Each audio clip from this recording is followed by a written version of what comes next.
All right, let's get those ads out of here. Why not? All right, let's go. Hello, everyone. Let's go back over here. Hello, everyone. How you doing?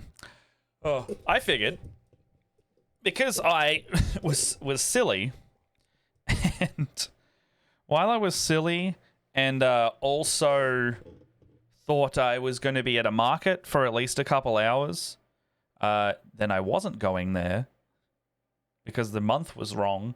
I figured the thing that I was going to do or needed to do was make a bunch of level 20 characters for a level 21 shot I'm running on Saturday. And if I'm already doing that, I may as well do it live, right? So enjoy the bonus one. Just going to sit back. I'm going to chill down here a little bit more. And we're just going to get into D&D Beyond because I feel like it's going to be good. I dropped the big cash as much as my wallet hurt because I need it for work. I got the digital and physical rulebook bundle because I have stopped. Yeah, it's so fair. Entertainment at work. I mean, I frequently, if I'm not streaming, I'll have somebody else's on. Helps me work. In fact, I need the noise. I ended up getting the entire digital physical bundle because I need it for work and can claim it on tax, but also we're going to start getting new games that are going to want to learn the new system. Yeah, that's so fair. Jess put hers in like this morning for a service, and she's also... You know how like the mechanic will always be like, oh, you need to do this, this, and this, and I'm like, they're just upselling you. It's like upselling without the upselling. Like they're just trying to get you on everything because they can, and if they think you don't know anything about cars, they'll especially do it. I'm just like, what needs to be done right now?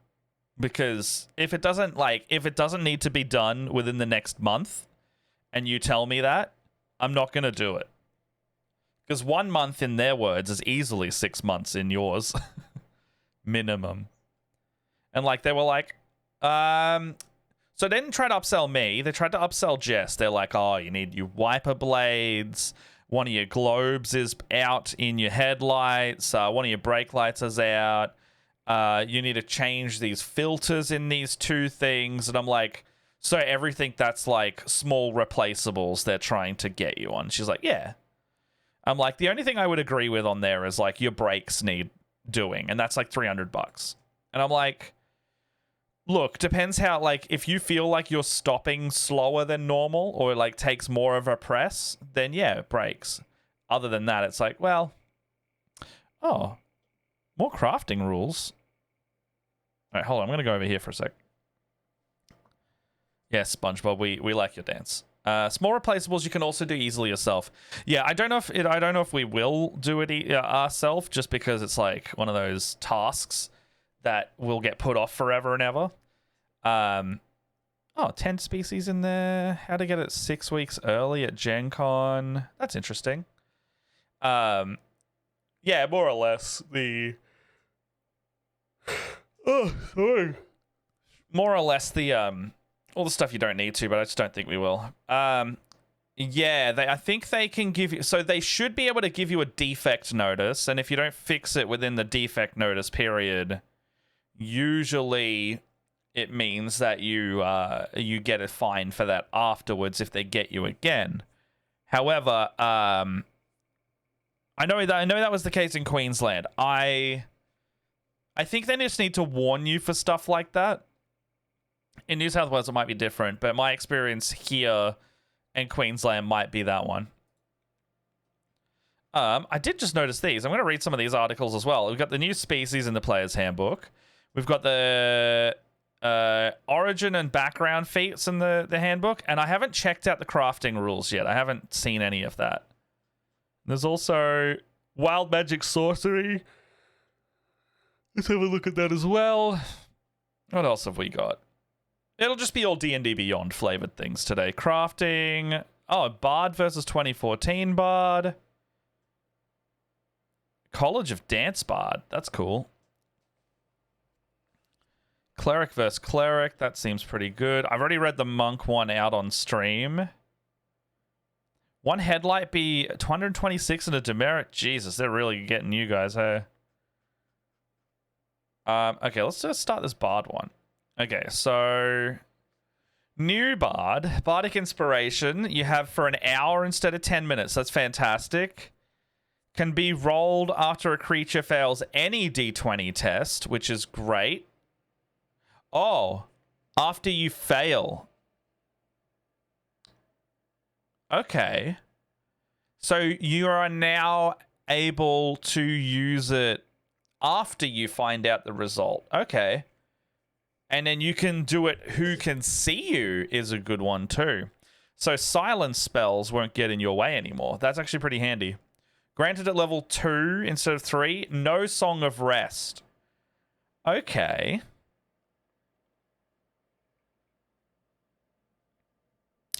I like that. I mean, I don't know if I like the College of Dance is cool. College of Glamour replaces enthralling performance with beguiling music. I would like to see what that says. Oh, cool. Okay, College of Valor can now use a cantrip on your extra attack. I really like that. That's an update similar to the Blade Singer Wizard, where they can make a cantrip attack as one in place of one of their extra attacks. College of Law no longer has immunity rules against cutting words. I don't know why that's there. I mean, like, it's not a bad thing to remove, but I don't know what the thinking is there. Can expel a spell slot to regain. Okay. Now a level 7 feature is use a reaction when a saving throw to be charmed or frightened. Expertise is granted at 9 instead of 10. That's alright. Magical Secrets is the same. I think the same. Oh, Superior Inspiration. They brought down the capstone and can give back 2 instead of 1. That's really good. Epic Boon. Oh, yeah. So, Epic Boon is great. College of Creation. Wow. Whoa. Can possibly target a second creature with power word kill. No, Words of Creation. Damn. That's big. I mean, it's level 20 feet, but still. So, Power Word Kill is like one of the strongest just you die spells. If you have under 100 health, you just die. Power Word Heal is an incredibly powerful heal. It regains all of its hit points. But the fact that you could target a second creature with a Power Word Heal is like your barbarian who already can't really go down can just simply have a spell that big. The other thing you could do is pair that with sorcery. And if you quickened spell Words of Creation, so if you were a bard sorcerer, that means you could, at level 20, you could have quickened spell and a power word kill or heal as a bonus action. That's insane. You could get 2 people fully healed with your 9th level slot, or 2 people killed with just a bonus action and like a sorcery point. That is crazy. Maybe not 1 sorcery point, probably a few sorcery points. What did we want to look at specifically? I want to know this level 1 stuff. Okay, so... Oh, let's put on some music as well. We're going with some Stream Beats rock playlist today. So we'll see how this goes. So, I'll bring that down a little bit in my ears. Okay, that's good. So, Bardic Inspiration is like their main class feat. They might give ally, use it in the next 10 minutes. They might use it on a D20 test they would have already succeeded on wasting. Okay, so this fixes the problem a lot of people had with the Bardic Inspiration. They might use it on a D20 test they may have already succeeded on wasting the Bardic die. Now with the 2024 Bard, you can use it for a full hour. So if your allies don't use it in combat, they might be able to still use it on a D20. The truly impactful change doesn't have to roll it until they fail the test, so you can now hoard it till you know it's a chance of failure is actually a success. So you got a 9 on the dice roll. Little under average, but let's see what you do on the next one. So change delivered in the words of who can receive your bardic dice. A creature used to be able to have to hear you, but now they can... Oh, okay. So in the 2024 rules, they can hear you or see you. Because if you're like a dancing bard, you don't need to have hearing to see someone dance, you know? Might be on cooldown.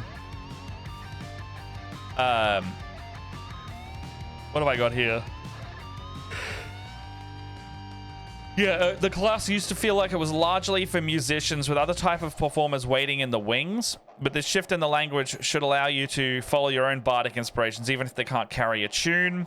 They're still determined by your charisma modifier, and it'll still go from D6 to D12.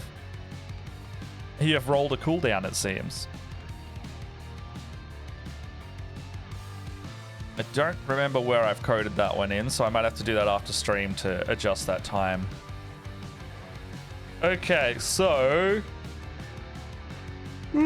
Sorry, I was up too late last night. Returning Bard College's Valor Inspiration. For Font of Inspiration has always turned up the volume on Bardic.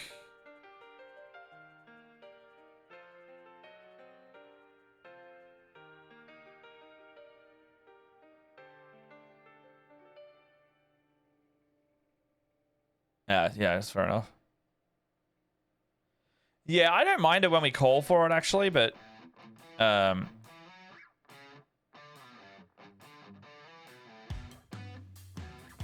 What else we got here? So that's kind of all I wanted to read there. Okay, Divine Order.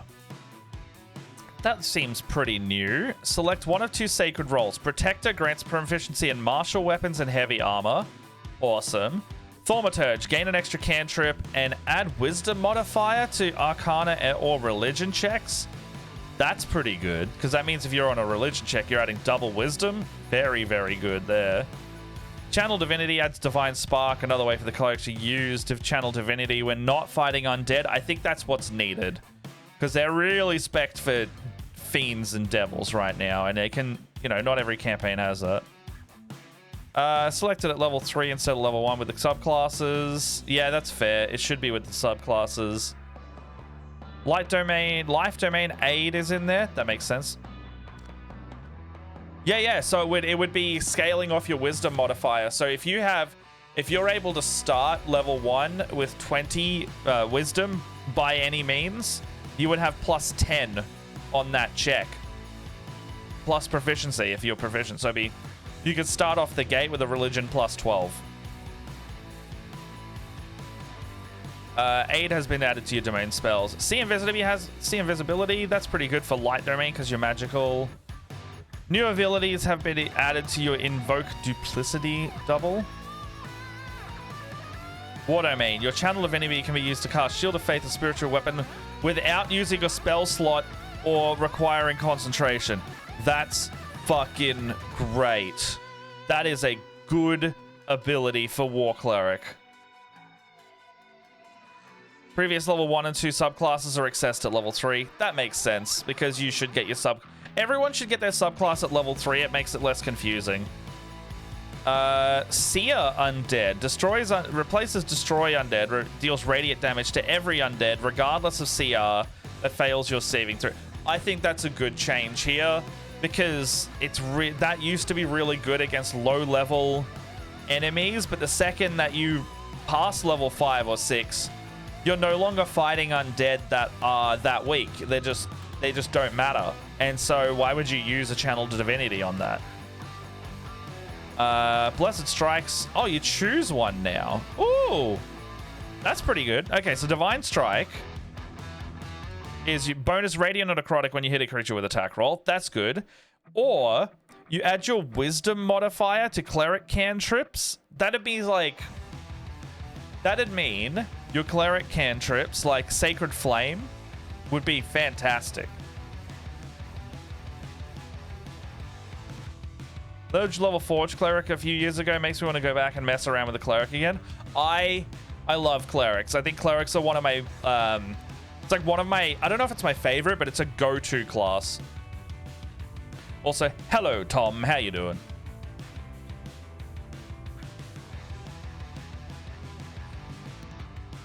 Yum, yum, yum, yum, yum, yum.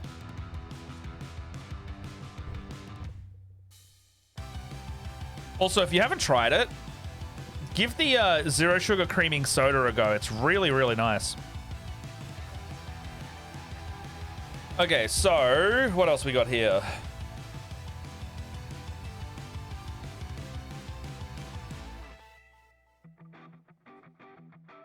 What else we got here? So, Divine Intervention. As a magic action, choose any cleric spell that doesn't require an action, a reaction. You can cast it without components or a spell slot. I do wonder... Yeah, this is comparing the cleric at the moment. I do wonder if that still comes with the D10 thing.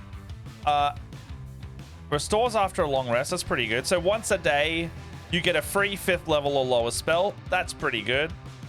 Blessed Strikes go to 2d8, and then when you deal... Oh! When you deal damage with a cleric cantrip, you can... Oh, so you're locked into that choice. So you also gain temporary hit points. Pretty good. And then, ooh, Greater Divine Intervention. You can cast Wish Spell. And then after use this way, you cannot use it again for 2d4 days. That's pretty nice. That's pretty nice. Okay, so let's specifically go into... Oh, that's pretty good. Guiding Bolt is now always prepared for War Clerics. And then... The Without Concentration is huge for Shield of Faith, because that plus Spirit Guardians becomes a really nice combo. Because Spirit plus 2 to AC plus Spirit Guardians, like, and the Shield of Faith can also be selected on anybody else. The fact that it doesn't require concentration means that it won't drop when someone gets hit or when I get hit. Divine Intervention is level 10. So new features in D&D live at the perfect intersection of flavorfully cool but frustrating as the 2014 Divine. Because it required the use of a percentile dice, the odds of it actually working were fairly slim, and when it did, the feature was written in a way that was a bit too vague. This led to a lot of discussion how it would work in the moment. Feature often boiled down to the effect of a cleric spell, so the difficulty of using it and the 7 delay in even attempting it again be added up to a pretty steep barrier entry for ultimately middling impact. The 2024 is a big step in clarity and functionality. It is level 5 or lower. That doesn't require reaction, and you can cast it without a spell slot or material components. The 7-day delay is using it gone now as well. You can invoke it after a short rest, which makes sense. It's a once-a-day free spell. Divine Intervention really emphasizes 2024 clerics' role as a conduit to their chosen god, giving them ostensibly a once-per-day ability to pack a powerful punch or pull out a spell like Revivify in a clutch moment, playing into the spirit of the feature, while also providing a mechanic that it can actively be used. Okay, so it seems that people aren't really using it to call on their god, and they're just getting a free spell cast, so let's just give them the free spell cast. I can understand that logic. I don't dislike that. I think it should also be the percentile dice. If you fail your percentile roll, you can choose one of these options, maybe. I might still even do that. Because I like the idea of the... I like the idea of having options with that. Like, the modularity of a class gets really nice with that. Hey, Kate. Definitely not at work right now. Nope, where would that idea come from? I don't know. No idea at all. We don't need to question it at all. We're looking at classes at the moment for 2024 handbooks, because I just bought them the other day. It seemed very DM dependent. Yeah, I mean, rules is written. It's not really much to write home about. I think the other one should still be included, because you could still have your you know, you can still have your homebrew cake and eat it too, I guess. That's kind of where I'm going for. Okay, so we got the twist in your favor. Pure unadulterated joy, can only a little chaos. So, wild magic sorcerer is always fun. I would like a table that is larger. I would like a very large table, maybe like a D1000 table, just to go, you know what? Do whatever you want. Choose one of these wacky ideas. There's also a brand new capstone feature called Tamed Surge, but grants limited but powerful control over these bursts of power. This is a pure, unadulterated joy that can only come from causing a little chaos. Just ask your cat after you knock something off the table. Before we explore the unexpected as we divulge into the new handbook. Okay. So. Sorry, I'm just gonna.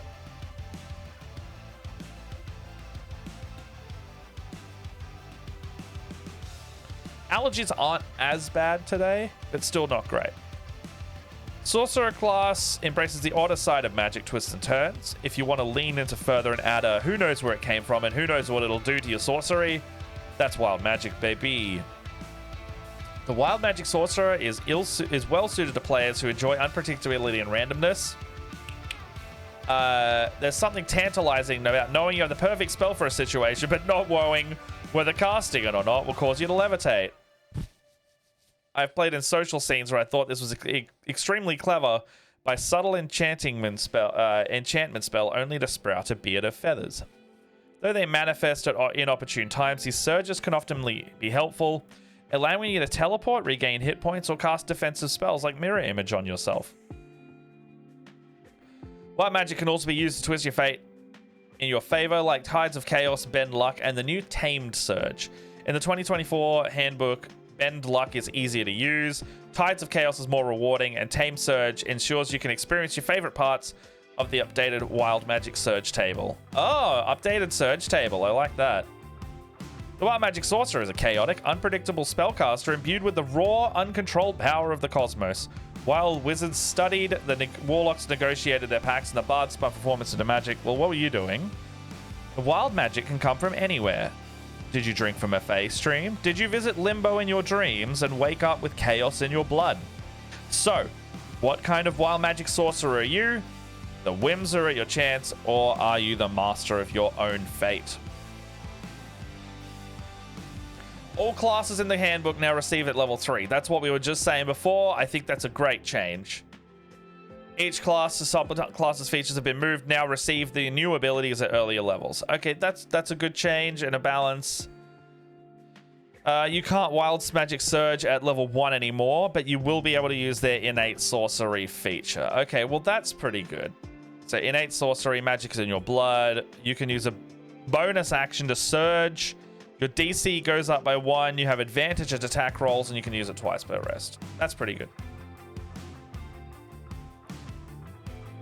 Oh, before playing at levels 1 and 2, work with your DM to discover where your magic comes from, or if they're on a journey of discovery. I like that. The Wild Magic Surge is nearly identical to the 2014 handbook, except there's 2 notable tweaks. In the 2014 handbook, the DM decided whether you rolled on 1d20 to see if you triggered. In the 2024 Player's Handbook, you, the player, can roll a d20 after casting with a spell slot. Now, when rolling the d20, you must roll on the Surge table, and a 20 triggers the Surge. Formerly, it was triggered by a 1. This doesn't change the odds of you rolling on the table, but it does reframe the table's relationship with wild magic. I don't mind who rolls for wild magic. The new Wild Magic Surge table has been streamlined, making it easier to navigate without sacrificing variety. Oh, what the? Okay, what? So the new table looks like it shed half of its size. However, you'll see that many surges from the old table have been condensed into fewer entries in the new table, which triggers a die roll to determine a more specific effect.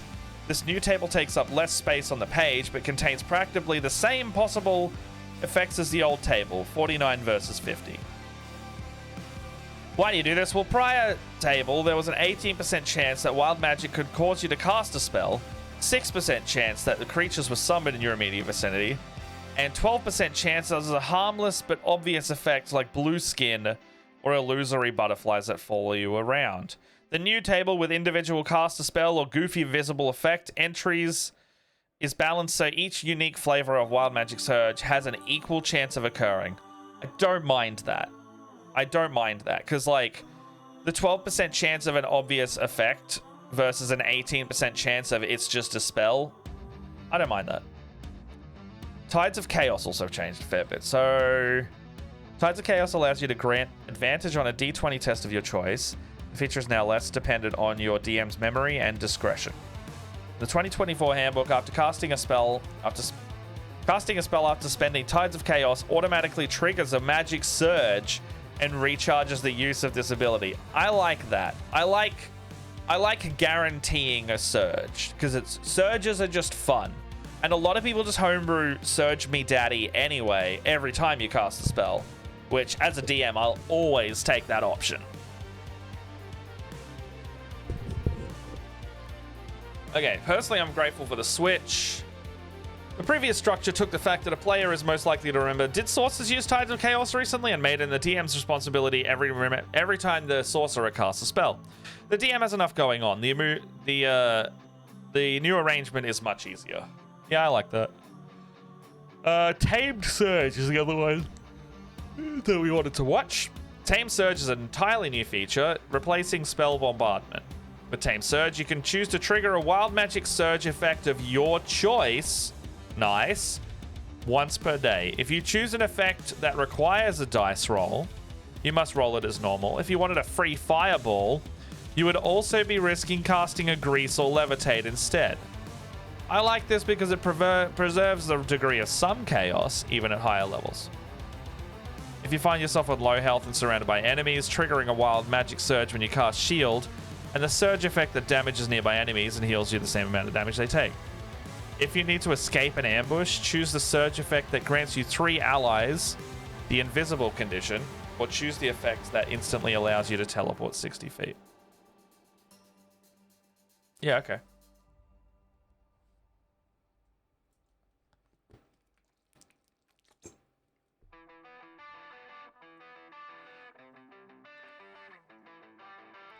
Gotta get some water in.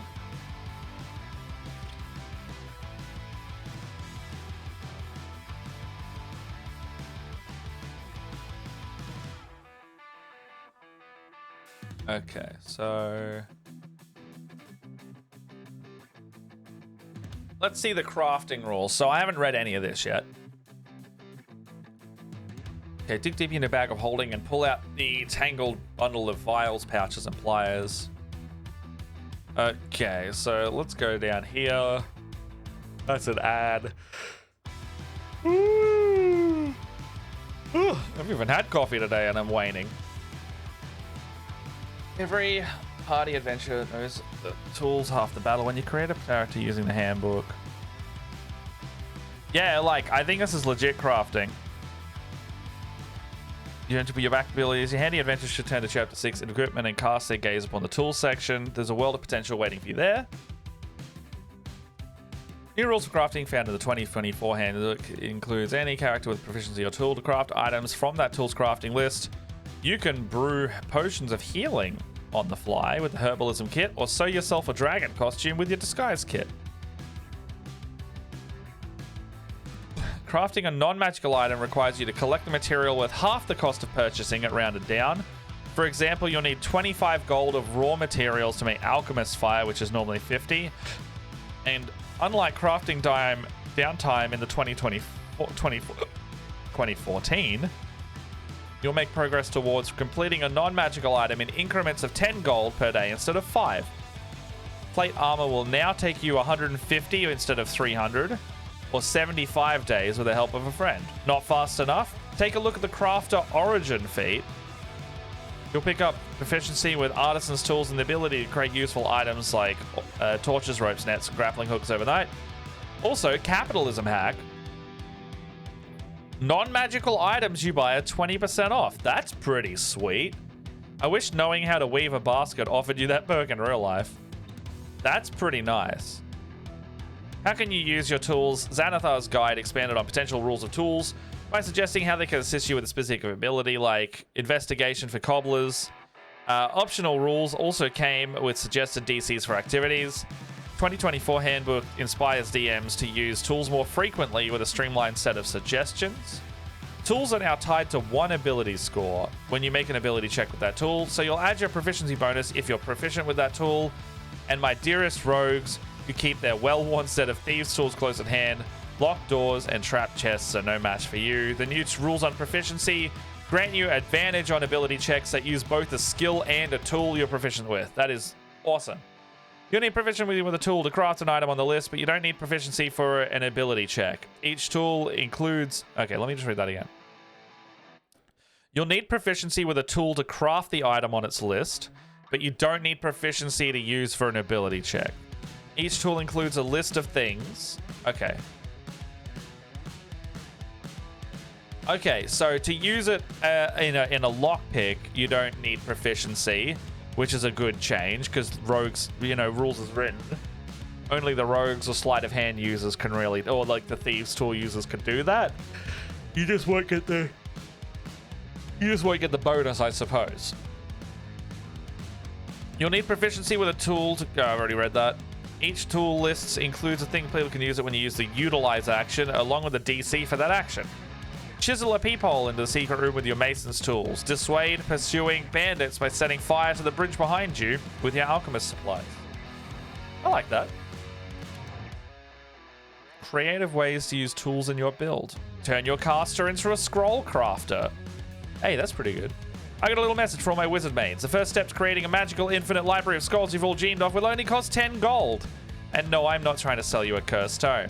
At that low price, a set of calligrapher's supplies are now the best friends of casters, hoping to stock up before they get stomped on. The artisan, acolyte, sage, and scribe will serve you well if you want to pick up calligrapher's supplies, which you'll need to mass manufacture spell scrolls. You'll still need to pay crafting costs, but who said that becoming an archmage was easy? Of course, you'll need to rely on Arcana to make spell scrolls. It's just that proficiency in calligrapher's supplies can serve as an alternate route to making them. In either case, you'll still need... Yeah. You'll still need the spell you'll have scribing prepared to each day you're working. The 2014 handbook only allowed you to craft non-magical items with your downtime activities, but the 2024 handbook, scribing spell scrolls are similar to the expanding rules on scribing a spell scroll, but a little cheaper, as level 2 will cost you 100 gold instead of 250, and potentially more powerful, as spells cast from a homemade scroll will use the spell save DC and attack bonus of the crafter. Okay, that's pretty good.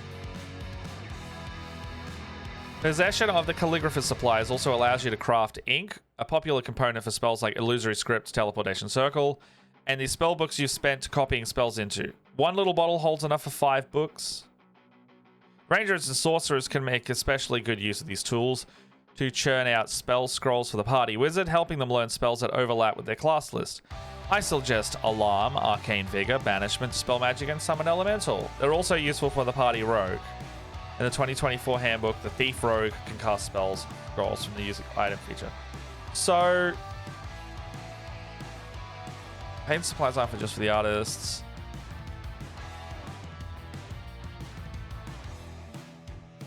Herbalism kit could be used for witch stuff. So, Herbalism kit is antitoxins, healers, kits, and potions of healing. Pick up a vial of antitoxin.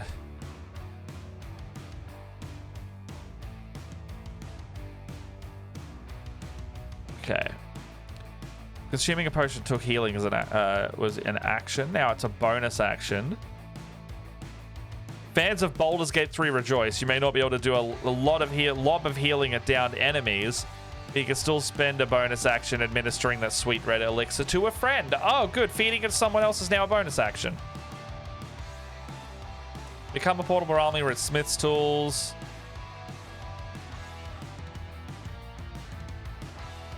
Smith's tools allow you to craft any melee weapon. That's great. Making them an excellent birthday gift for the party plagued by rust monsters. This will help you keep ammunition stocked with firearm bullets, sling bullets, and the endlessly useful ball bearings, but I'd rather them to make a ton of grappling hooks and swing down dramatically like Spider-Man after I make an entrance. That's pretty good. Okay, so that's, you know, that's all right. It's pretty much what we expected.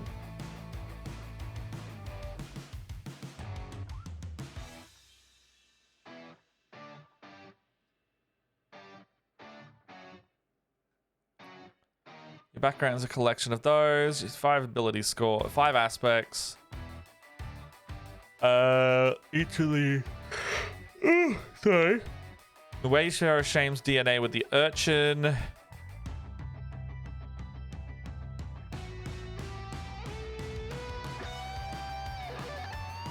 Okay, so your ability scores will come from the backgrounds now, which is fine.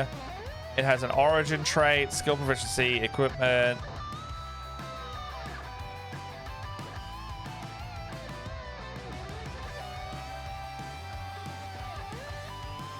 Origin feats. So origin feats are basically just, you know, it's a selection of the larger feat pool.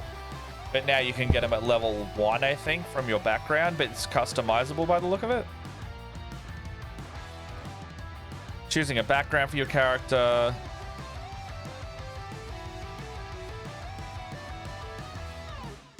Oh, not much in there. So the new species: Aasimar, Dragonborn, Dwarf, Elf, Gnome, Goliath, Halfling, Human, Orc, Tiefling. And then we'll probably get updated versions for each later book.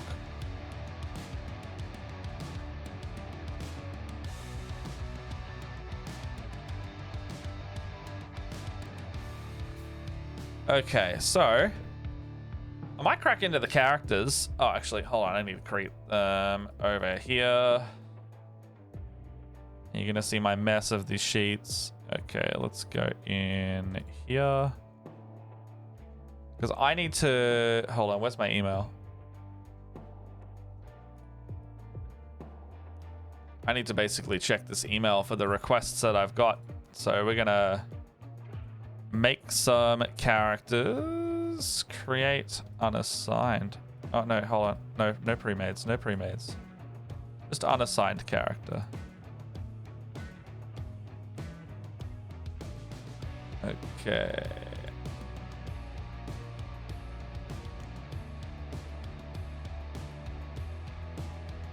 So we are going to make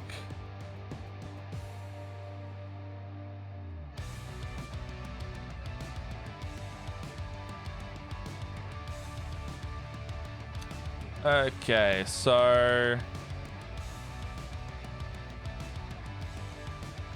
I've got to level up one of them.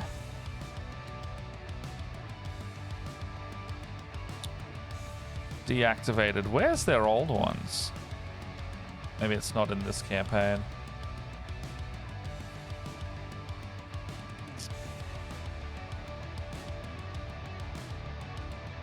Maybe I deleted them because I didn't know if they were coming back.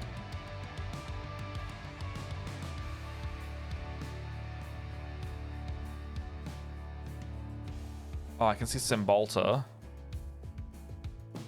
Jackie, no. Okay, so... No, that's a different characters. Fuck. I'm looking for Iron Lord.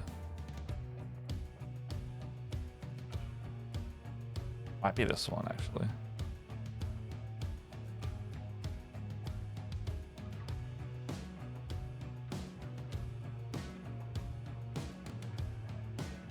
Okay, I've removed all of those.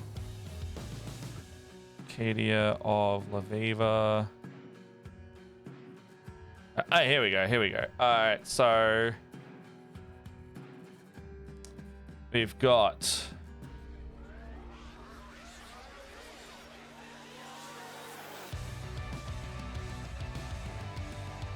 all right, so Julius Bloodseeker we needed, so I'll activate them again. We need... Oh, we need a rogue.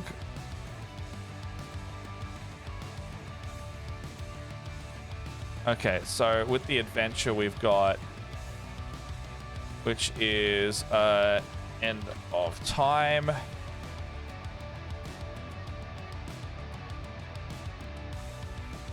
Yeah, get out of here, spam bot.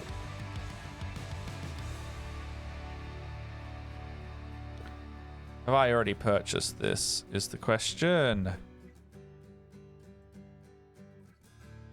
Did I already do that? Did I already do that?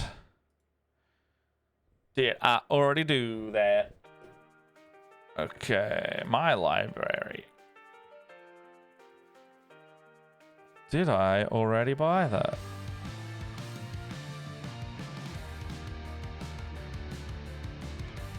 I don't know if I did. Maybe I have to buy that now.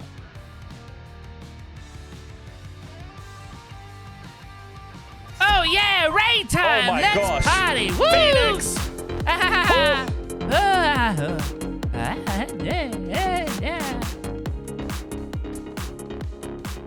Thank you so much for the raid, Phoenix. You scared the absolute crap out of me, and I need to clip that real quick. Looks like we have a Thank you new for following. follower. Thank you for following. Hey, Welcome I'm to the Matt cult of from Yondala. Split the Party. This is the channel we're doing. I'm making some level 20 characters today because I have a booking on the weekend. I'm a professional DM. So you can see me doing stuff here. I'll be playing some Warhammer. I do some mini painting. We do some D&D games as we have a new series starting up at mid-August. It's an Elder Scrolls themed campaign. So if you like that, consider following. Looks like we have a new And follower. we hope to see you Welcome around. To the cult of Yondala. Oh, I'll be doing some painting tomorrow morning as well, ending probably about 24 hours from now. So shift it a little bit, and I'll see you there.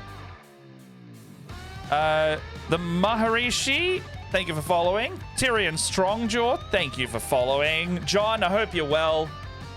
Thank you so much for the raid.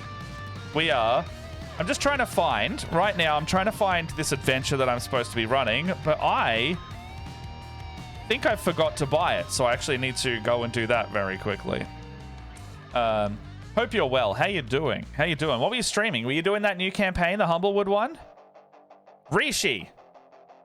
Thank you so much, Rishi. Yeah. I also, like, when I'm trying to read it really quick, it's also the brain is too fast. So I read, like, the first part, the last part, and I will always get it wrong. Thank you for that. Okay, so this one's called End of Time. And it is a level 21 shot. And I think it's to do with the Red Wizards. I'll bring it up on screen for you while I also purchase it. Oh, it's cheap. It's only $1.50 at the moment. Okay, so it's an epic D&D adventure. It's a level 21 shot. Some of the world's greatest heroes I've seen where they're plucked from their own time and tasked with saving the world. Possibly much more besides. One last time will be up for the challenge. Epic level D&D is something every gamer should play and get around once. So what's this adventure? This one shot is designed to give players a taste of epic level adventuring without the need for 2 years of campaigning. First, it can be completed in a single long session or 2 or shorter 3 ones, which should be relatively straightforward. We have pre-gen epic level heroes, so that's what I'm trying to get now. And I need to transfer one into D&D Beyond, and then complete your own as well. The very moment of their death, these titanic heroes are plucked from their own times by a powerful angel and tasked with saving the world. Possibly more besides one last time. Of course, the adventure,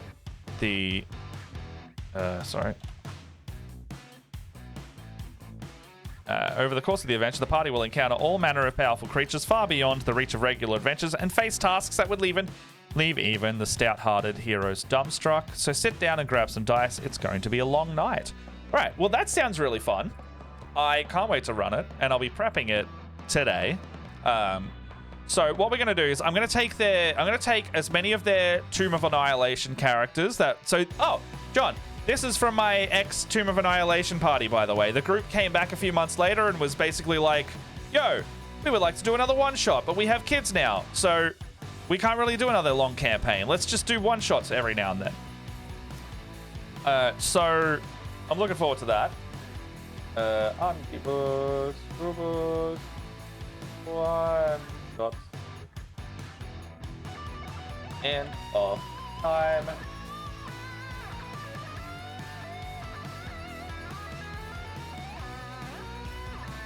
Okay. Let me get my stuff in there. Okay. So, alright, that's good. And so what I need to do is I need to also get my business into... No, actually, I don't want that in there. I want that in that folder, please. What I'm gonna do is I need to bring the rogue in.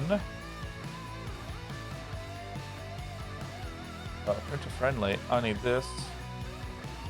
So out of time. And there should be some character sheets in here somewhere. Oh, good. We do have good maps. Okay, sweet. And Solar, Elder Being. Oh, that's pretty cool. Divine Horror. Where's my character sheets?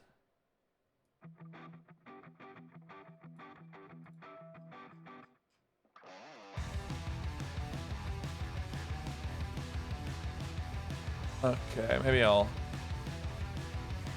have to... Where's the character sheet?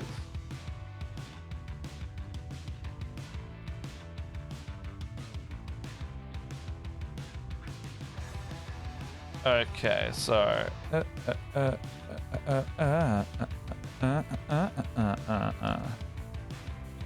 Hold on, that it takes place in White Plume. Oh, White Tower. Prior to creation guidelines, but where are the characters?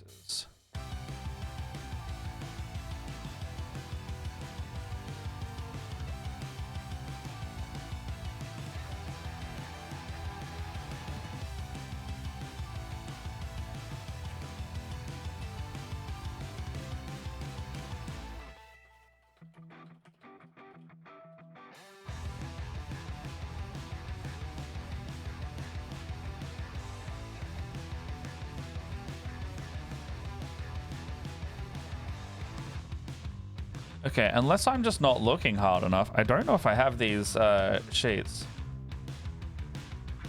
So that should be the map. That should also be a map. Oh, are these nice and big? Oh, they are. I like that. So where is my character sheets? Printer friendly. Okay, so we've got this here.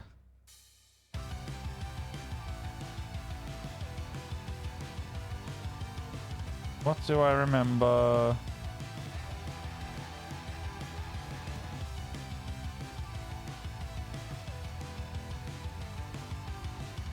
Okay, so pre-generated doesn't come up. Look, for now, I'm just gonna start up with Julius, because I know Julius wants a thing. And I might also just make a new... I might just make a new unassigned to have a rogue. And then I can just change it later. Because I know the Paladin rogue template. And then Gogden. So they are getting that. Yuakina doing an existing.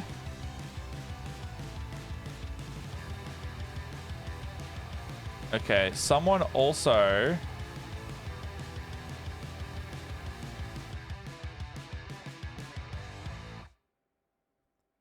Okay, someone wants to bring Julius, who's their paladin. And then Jimmy also needs to be level 20.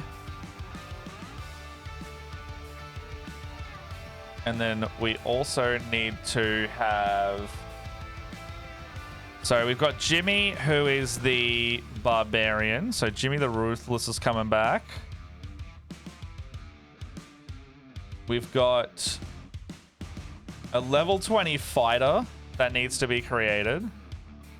I might even just like copy one of these here. So we've got... I'm gonna edit Gideon Graves because I like that name. And then we're going to edit... We're also going to edit Jimmy the Ruthless. So we got Jimmy, Gideon, and Julius. I actually really like that name combination. I find that pretty funny. Julius is back. We need that. Matt wants to be that. And then someone wants a Drake Warden Ranger. So have I got a Ranger in here already? I do not. Okay, so let's create a Drake Warden Ranger. Okay, chat as well. This is completely open to you as in addition. I'm going to be allowing any suggestions. Backseat creating is cool and allowed. This is a level 20 campaign, so they just said choose whatever. Choose whatever. So we're just going to go all out. And then we can kind of do that. So what's this one? This one is the... This is the Drake Warden. So that the instruction I have is Drake Warden Ranger. So we're going to bump them to level 3 and then choose their archetype of Drake Warden. So they basically want to be a Dragon Cavalier, which just sounds freaking awesome. Character. Gideon. Oh, shit. So Gideon, Jimmy, and Julius, and then got Gognan. Let's get another tab going. Oh, geez. I think it was in Obelisk. No, it was in Spell... Yes, no, it was in Spelljams and Netherdeep.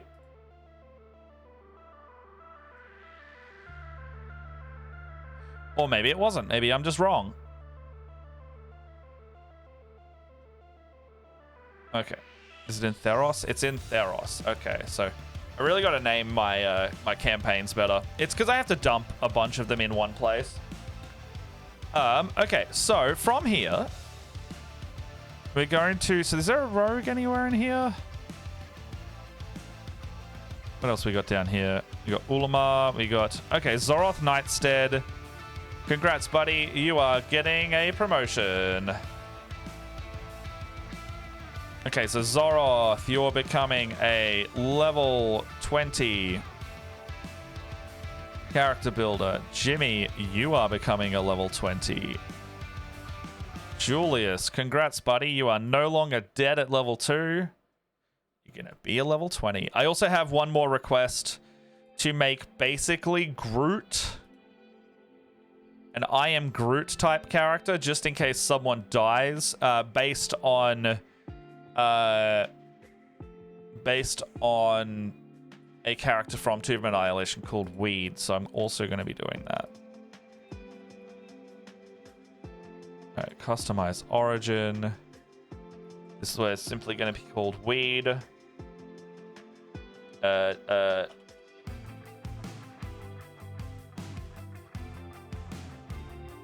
So he's a Vegapygmy champion.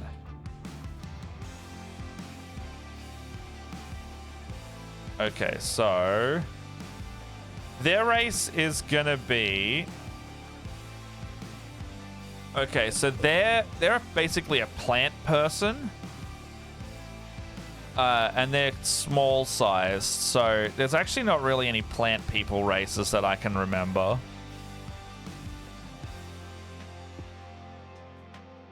There's not really any... Does anyone have any suggestions for that? Like a plant person? I mean, custom origin could work.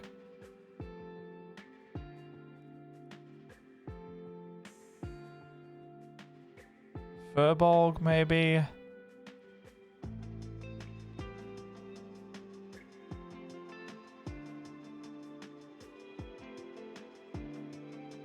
Is there custom origin? Custom lineage. Let's just use custom lineage for now. Their character size is small. You better do that later. A feat. Let's say... so Weed would be Oh, I like how they've separated this now. That's actually really nice. That's actually really handy. It's that it's separated like that. Okay, so core D&D.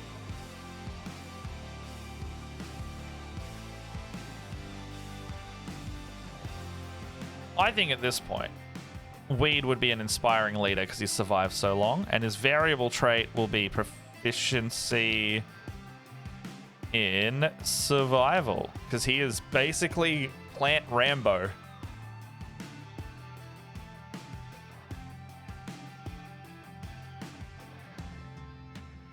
All right, so what would a Vegapigma be? He wasn't a mage. I'm thinking like,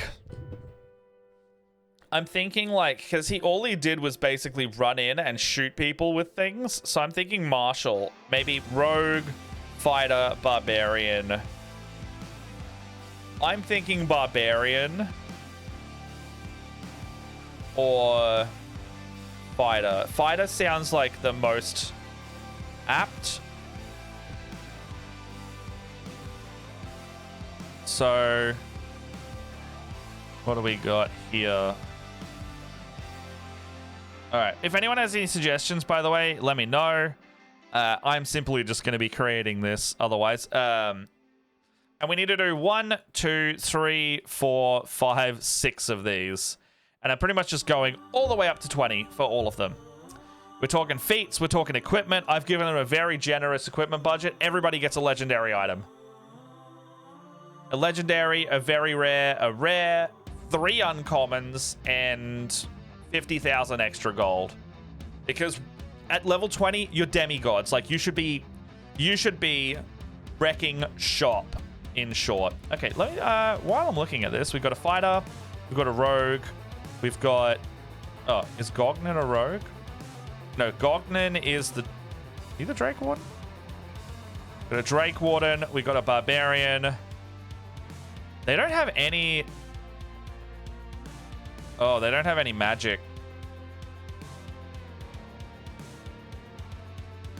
They don't have any magic or any healing. Fuck. They're gonna die. They're just a completely martial party. Oh boy. Okay, I might have to make make Weed a caster. I might make him a druid instead. Because I'm worried they're going to die without a healer.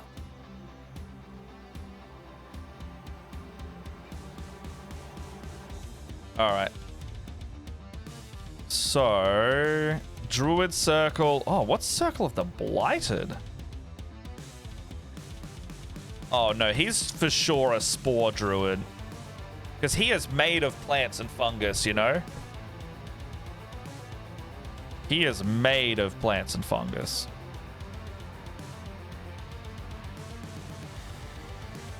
All right, he's getting just an ASI. I'm going to make him pretty basic.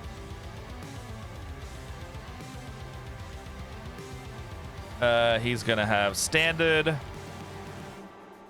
Druids need wisdom. And let's go con, dex, strength can be 10. His charisma can be low. Intelligence is low, charisma is decent. And then his wisdom can go up by... Con can go up by 2 because he's hardy as hell. Oh, okay. Let's go wisdom 2.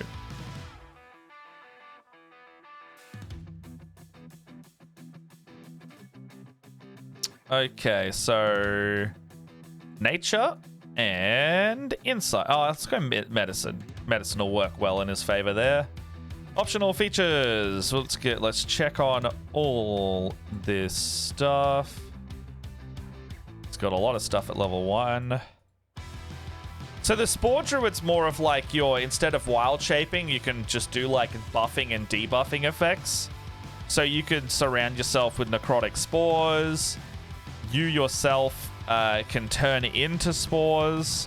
No, reawaken the spores rather than transforming into a beast.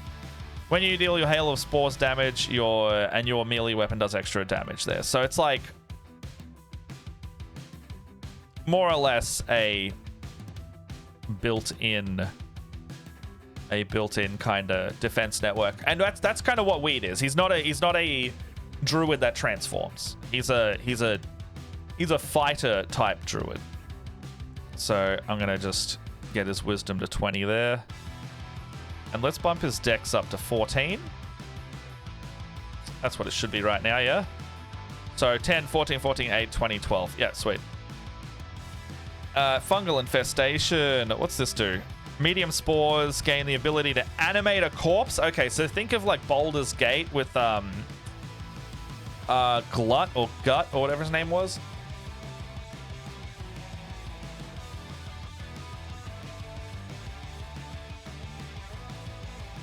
Zombat. Sorry. In combat, the zombie's turn immediately goes after you. Wild shape improvement. Meh. Circle of spores. You can send an area with deadly spores. While your symbiotic entity is active, you can hurl spores. Ooh. Where they swirl in a little area.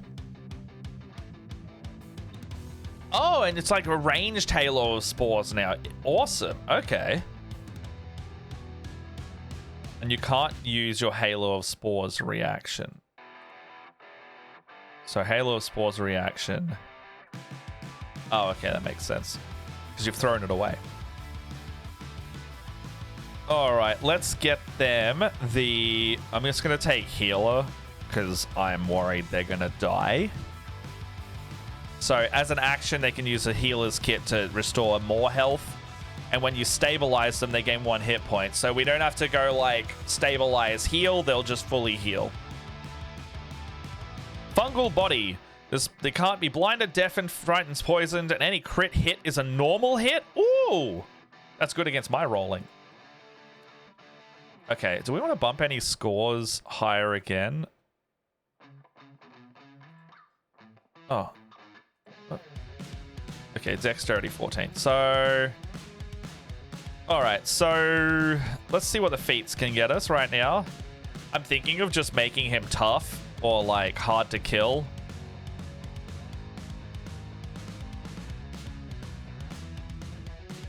What's Slasher do?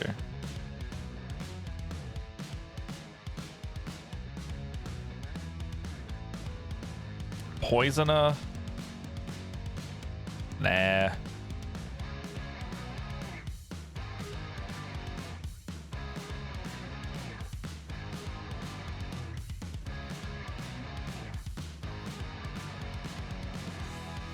I'm just thinking, like, what's Resilient get us?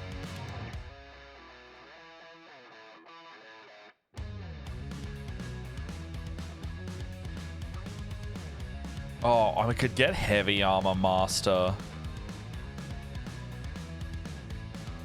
You gain proficiency with Heavy Armor as a... Oh, you can't really do that.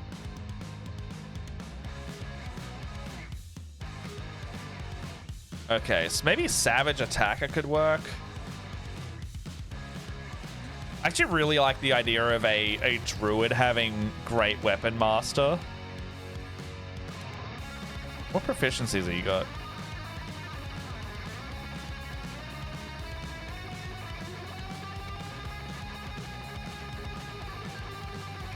Okay, so he doesn't really have a lot of weapon choices.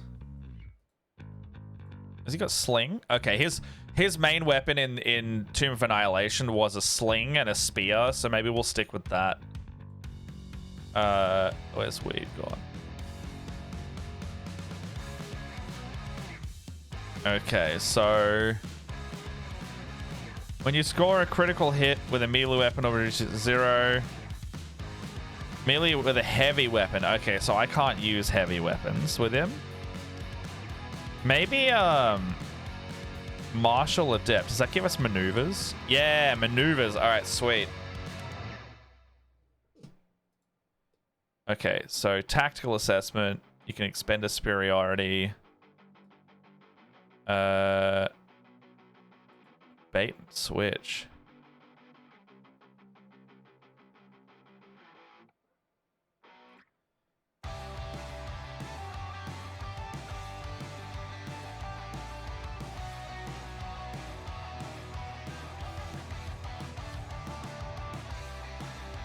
All right, let's go with I'm gonna go tough down here. I'm gonna give him tough because he's gonna shitload of health there. He's gonna get like 40 health immediately.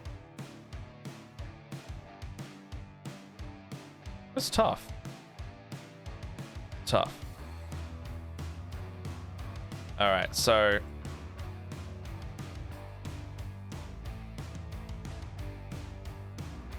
that's good. He's got an extra 40 health. What's he at now? 183. It's pretty good. And then we'll go lunging attack and maybe goading attack. Oh no, you can. Alright, goading attack's good because it means he's tanky, and then I like the bait and switch pretty as well.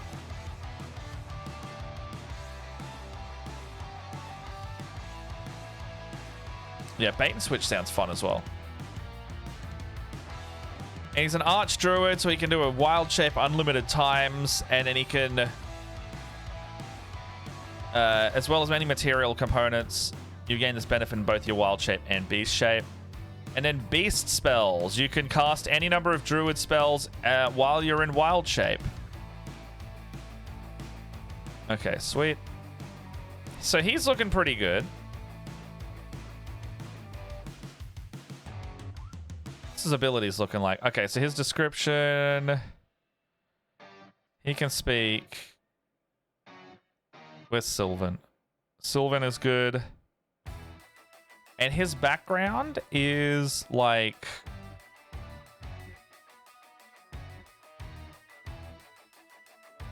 Oh, I love that they separate these properly now.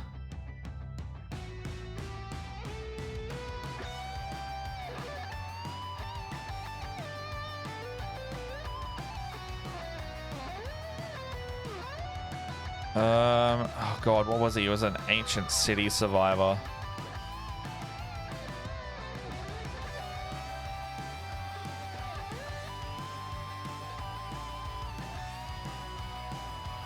What's Outlander get us? Alright, so let's give him some... Let's give him some perception.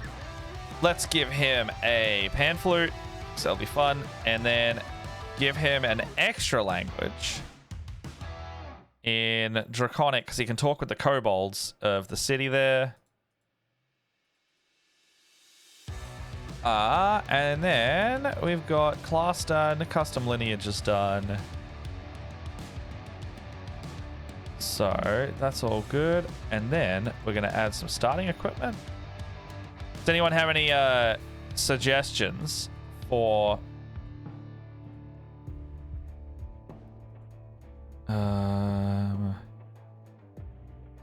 let's give him that.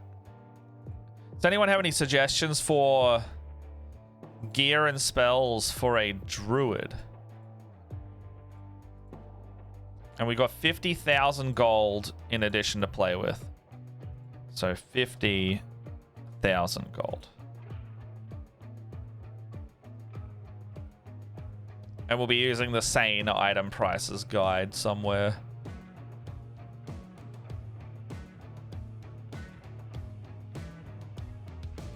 We're using this guide here for our buying items. Okay, so from there, let's do some spells. This is always the hardest one when you do spells because we don't have a lot of spellcasters for the other ones. So what do we got here already? We got those. So he doesn't have any cantrips. We get 4 of those. So let's go with the old guidance. Guidance is always good.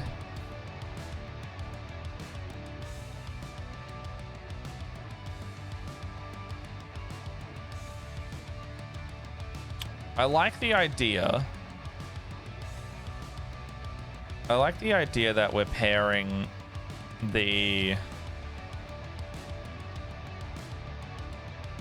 I like the idea that we're pairing like the unarmed strike with the save, so because it means we want to be up in the grill as well. Okay, so companion. Oh, what?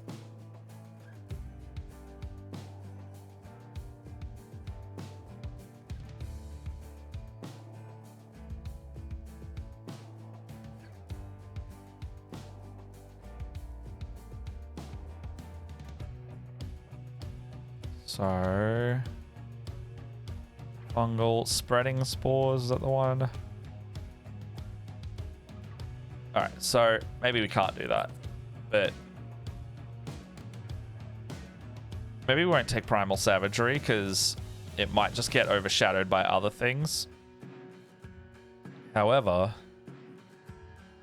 we do need... Oh, hold on, I just need to take the level 0s out. Thorn Whip, always good.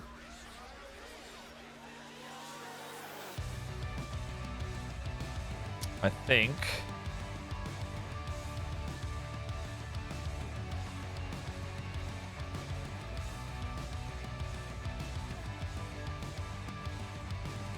This poison spray, is that within 10 feet?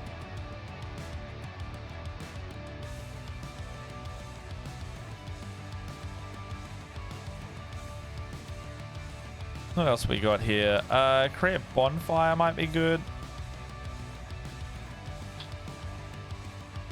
Produce flame's probably the best one there because it's a little ranged, and this one's like a melee within 30 feet.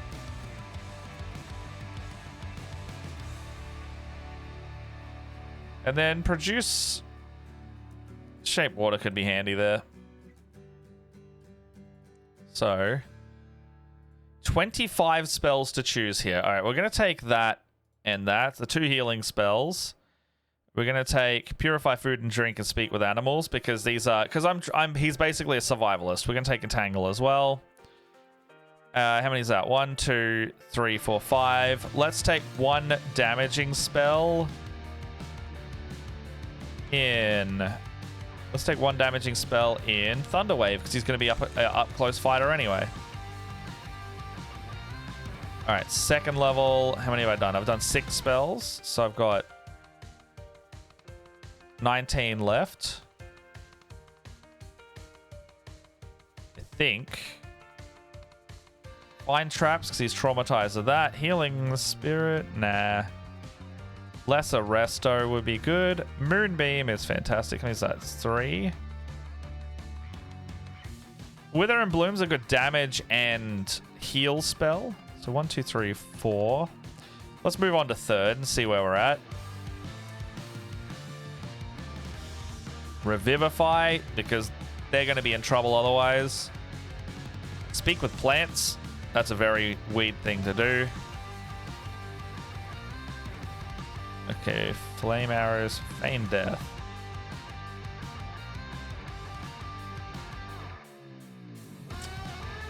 Okay, so Revivify, and then we'll take...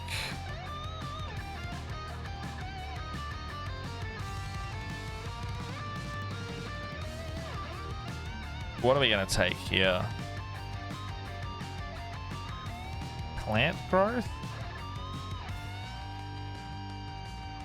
It's not really a lot of damaging spells at level 3.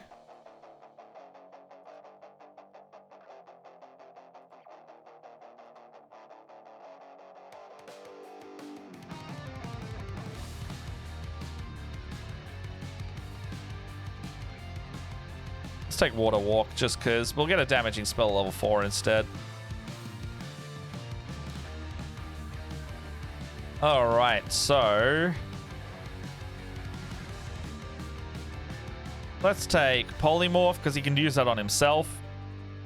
Let's take... He's not really a fire user because he's made of plants. A lot of these are concentration because it wants you to be wild shaped at the same time, which I don't love.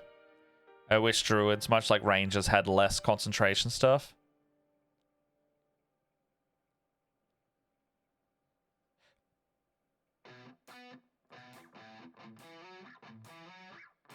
Okay, that sounds sick. Like, you become... Like, he's like... This spell is basically like you transform into a guardian... And then you, like, he could be a great tree. I'm theming him like Groot, effectively. All right, let's work our way down as well. So apparently shape change is so good. So we'll take that. What's Storm of Vengeance?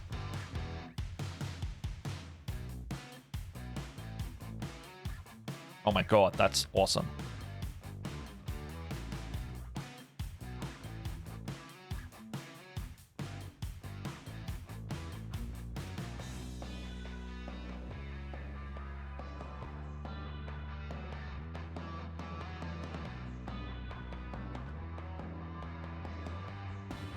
Okay, so 9th is done. 8.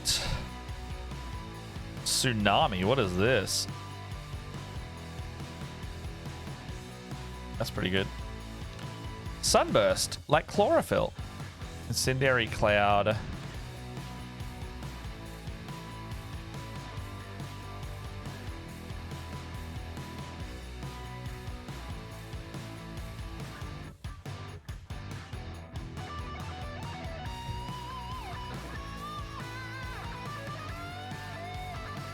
I'm also trying to be aware of like too many summons, because if I have too many summons, then suddenly my initiative goes crazy. I'll do Sunburst.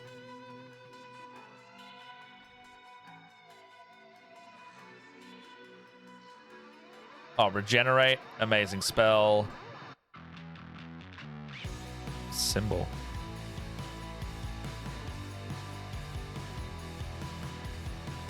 Let's do that for now. Bones of the Earth.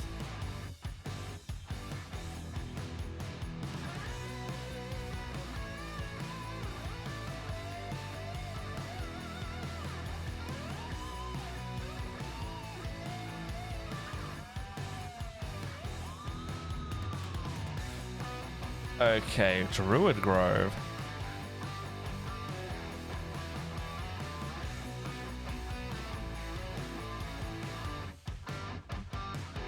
I think I'll take Druid Grove because that's just kind of his thing. He's gonna make a great little thing for people to sit around and be good. Hero's Feast is always good. I'll take Heal as well, just because it's a good thing to have. 23 out of 25, so I got 2 of these spells.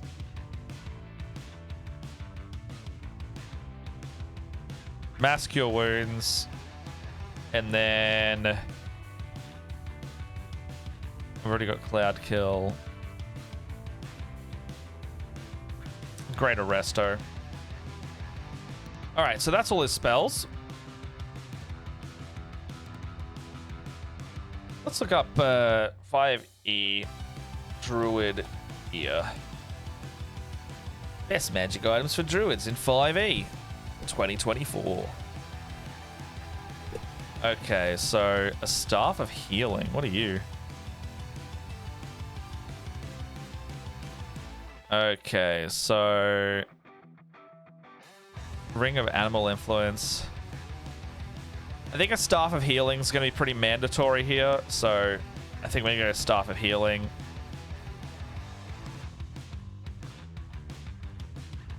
Oh, that's only rare. Okay. Okay, so Wand of Fireballs, nah. Slippers of Spider Climbing.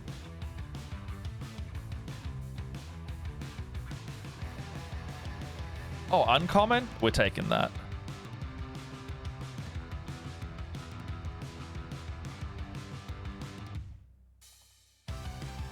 Okay, Staff of Healing's there. A Mantle of Spell Resistance. I think that's rare too. Mantle.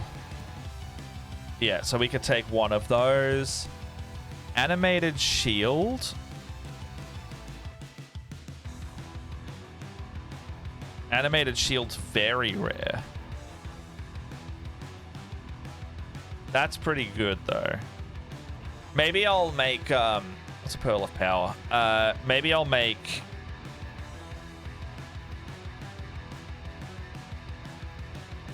I'm thinking maybe I'll have the Fire or something have an animated shield, or the Barbarian should have an animated shield. That'd be really good.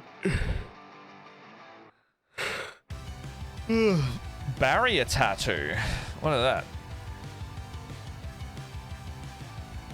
that? Okay, so while you aren't wearing armor, it grants 18.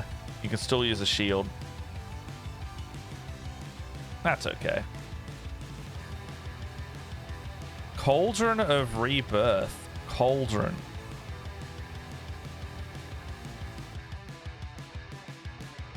What is this? So, Tiny Pot has heroes.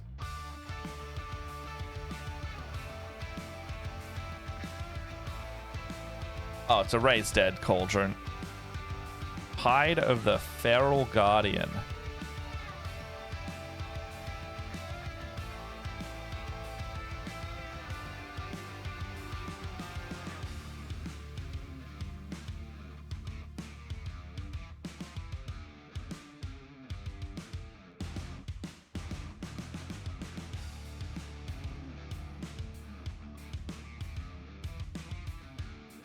What's the Guardian Wolf? Alright, so that's pretty good for the legendary item. Tome of Understanding will be good. Oh, and the Moon Sickle.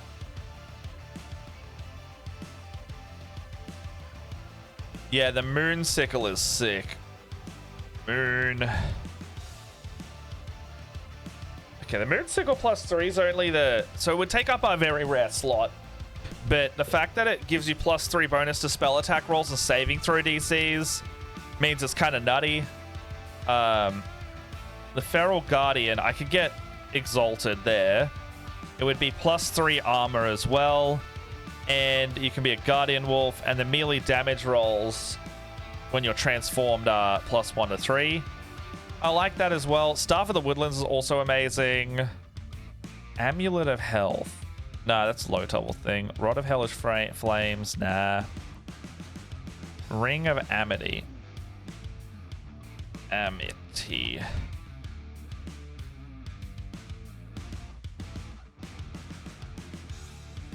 Ring of... I don't have that. Oh, it's a big beast thing. Ring of Amity. Okay, so... I should get that Big Beast book because I'm missing a couple things without it. Oh, this bond lasts. You can stir... The bonded creature also. Okay. Oh, so it's a Baldur's Gate thing. So it's a bond of... It's a healing bond. That's pretty good. Belt of Giant Strength work in wild shape form. Nah. Okay, so I really like the idea of a Moon Sickle. I really like the idea of the Moon Sickle. Oh, it's a Ruidium Sickle. Okay, Moon Sickle +3. That's our very rare. The Amulet of Health. What is this? I think I know this one. Okay, con is 19. That's fine. Tome of Understanding. So that's a... I mean, we could get Wisdom to 22 with that. So that's pretty good. Combining that with the Moon Sickle, we'd get a +5 to our spell save DCs, which is fucking hectic. Oh no, we can't have that in addition to our Moon Sickle.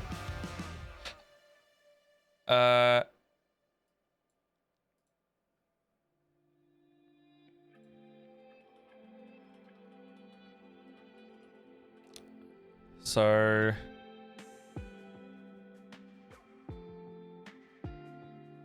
let's see what this gets us. Mantle of the Earthward. Well, that doesn't exist. Amulet of Health, Robe of Eyes, Moon Sickle, Cloak and Ring of Protection, Staff of the Woodlands, Insignia of Claws.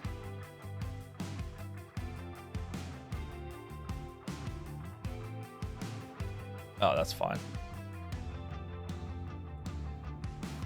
Staff of Healing.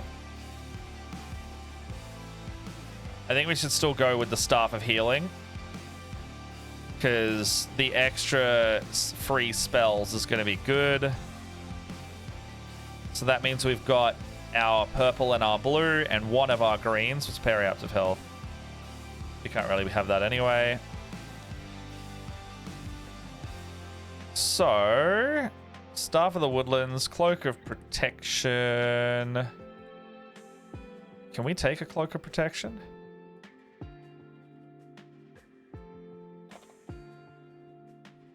We can take a Cloak of Protection. Okay. And then... Okay, so... Whoa, we could take that too. Alright, let's take a Cloak of Protection. Oh, what's my attunement roster like, actually? What's my attunement sitting at?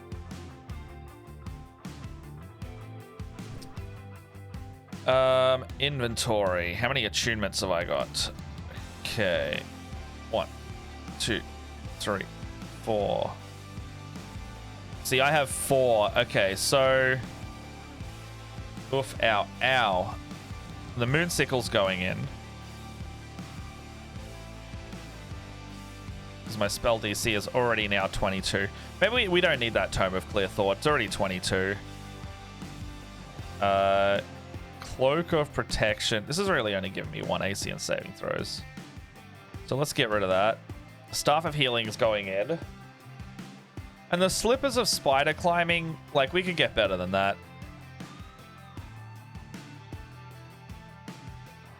Animated Shield sounds really good. Necklace of Prayer Beads?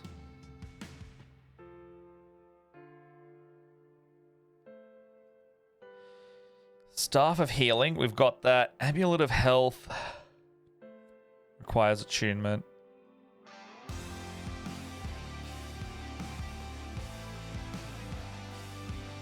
Non-attunement druid items.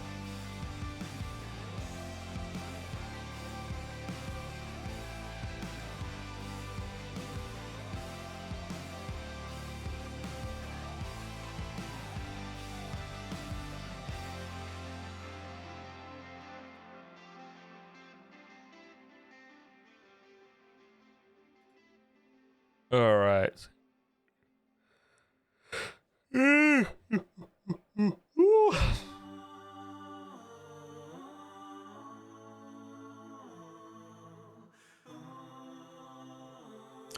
Oh, Cape of the Mountebank would be good.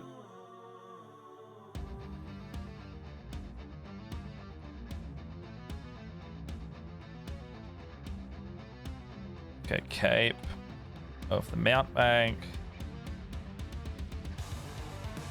Okay, what have we got now? We don't have... So we got Staff of Healing. Okay, so use, wield. Remove that.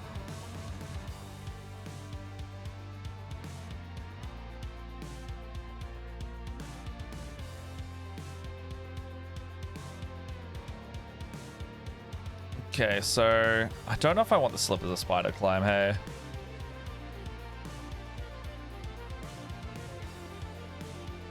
Sending Stone. I'm just gonna take some Sending Stones just because it feels like... no, I'll give Sending Stones to another party member. Oh, Winged Boots would actually be pretty sick.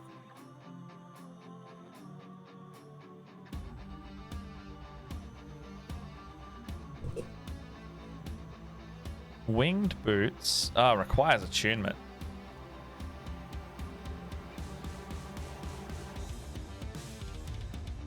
Alright, maybe the feral thing needs to be...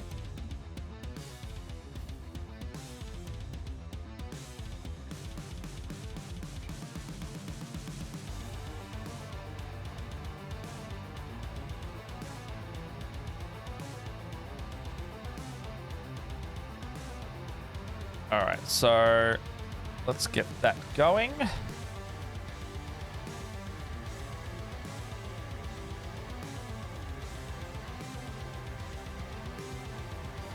Okay, so with this, we could do the... Come on, equip, please.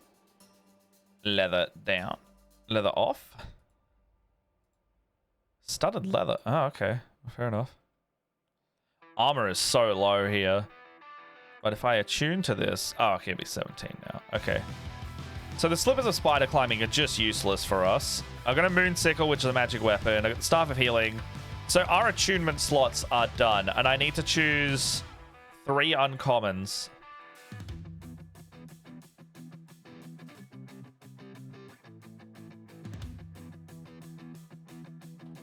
Okay, so... No commons. No, containers are fine.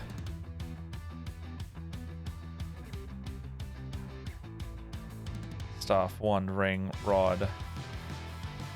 Armor. Oh.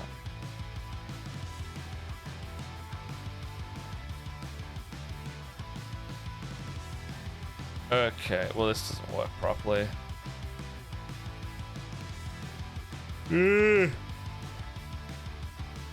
Okay, well this sucks.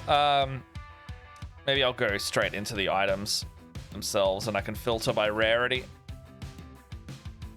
Okay, so no attunement. Rarity, uncommon.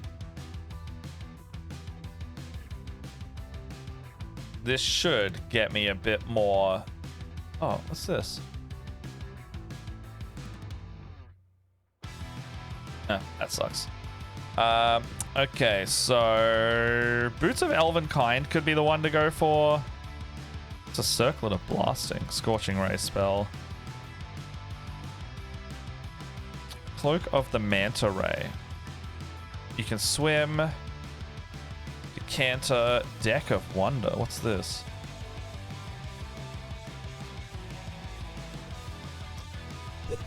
Dust of Disappearance. Yeah, that's alright.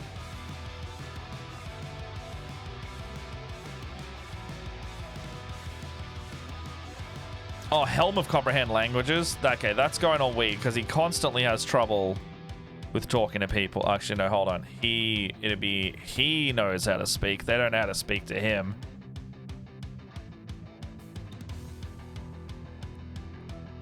Okay, so...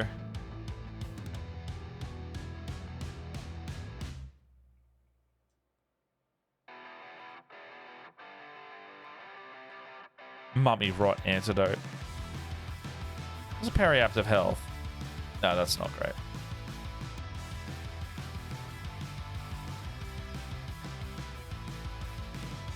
River of Elona.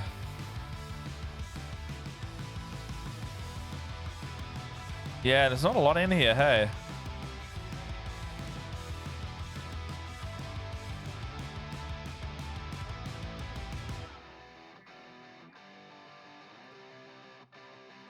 I might just give him like... I'll give him some just little dinky stuff. I'll give him a Bag of Holding. I think the Boots of Elven Kind are probably the best thing here. So let's give him that.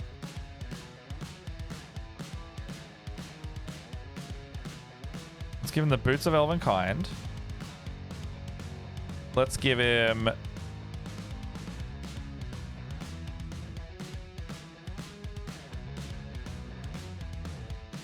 No, I don't think we're going into a thing like that.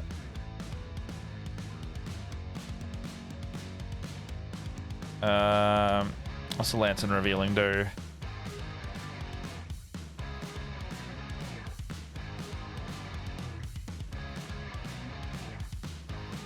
Oh, Animal Friendship, Mask the Beast.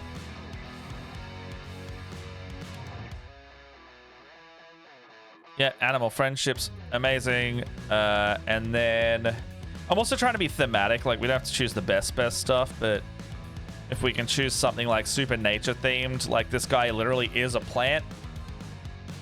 Oh, and he can have Restorative Ointment. Well, Key Terms Ointment, whatever it's called.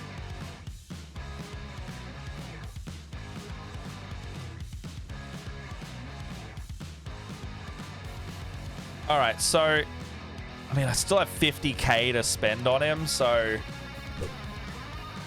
let's have a little looky at our sane prices. And I think I'm just going to spend it on consumables, hey?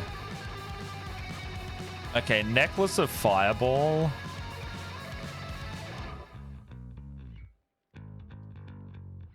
Necklace of Fireball, 6 beads for 7 grand. Let's get that.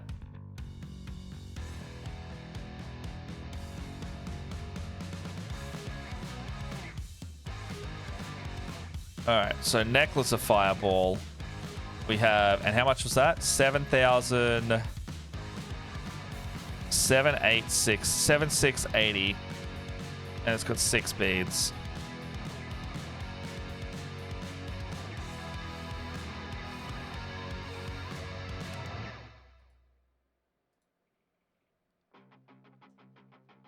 Okay.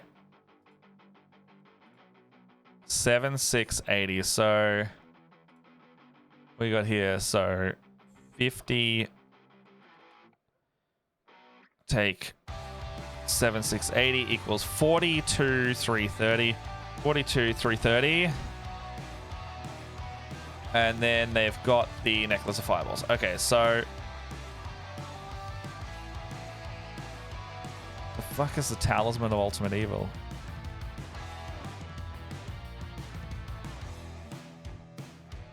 Oh, you got your attunement. That's fine.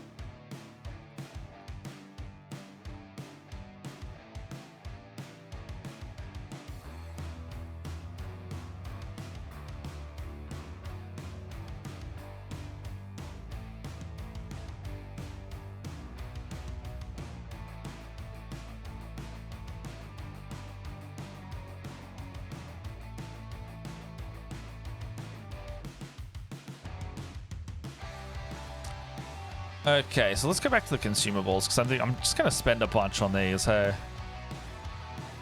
so I got like 40 grand. I still got 40 grand. I suspect they're just gonna be chugging potions. What's the most expensive potions I can buy?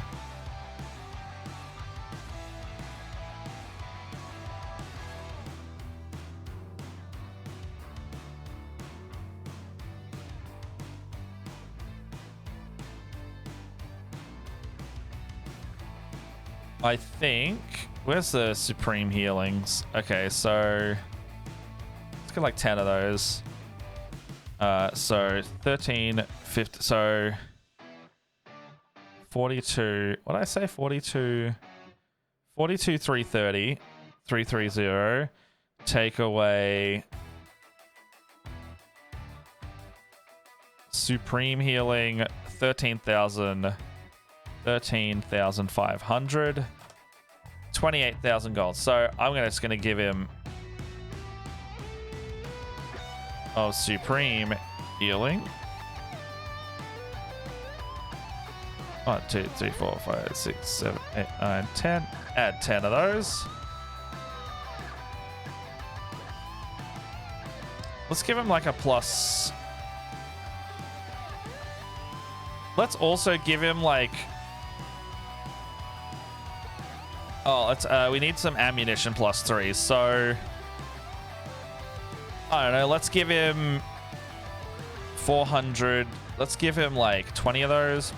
So 28, 830, 28, 830, 28, 830. And then so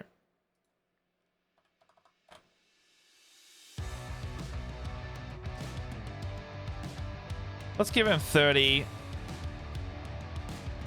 Let's give him 30 ammo of the +3 weapons, +3 shit. So, ammunition.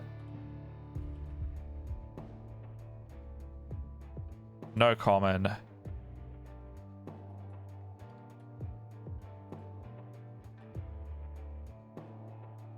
Oh wait, reset that. Manage inventory. Let's just add something over here.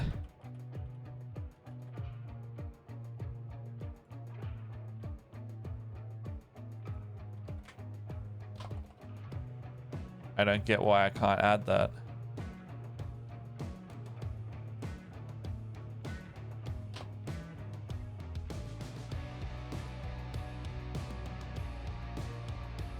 Why can't you add ammunition?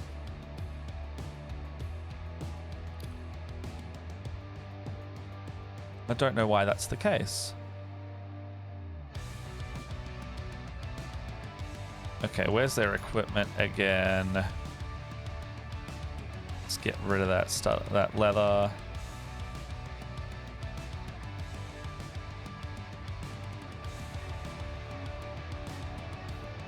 Oh, do these all need attunement?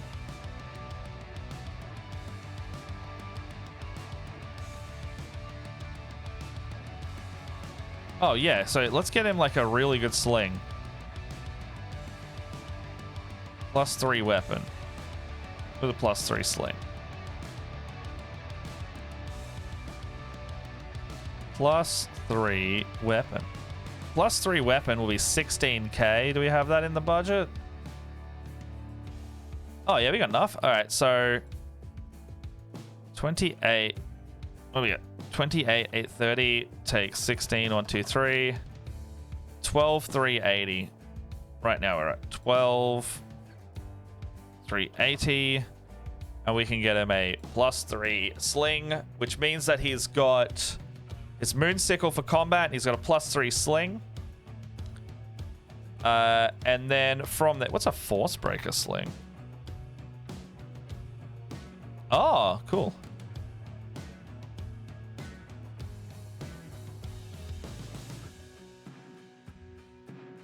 Okay. Oh, what's that? Oceanic sling. Okay, specifically, get rid of that. And then we're going to get rid of our regular spear. Oh, what's a javelin? Spear. So blood spear requires attunement. Hellfire. What's the Hellfire one? Dim light. Warning. Can we get a warning spear?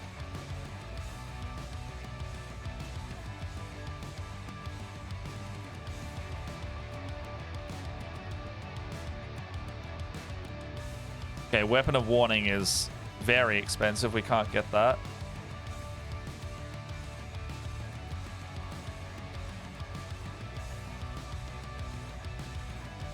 Oh, Josh. Certain death spear.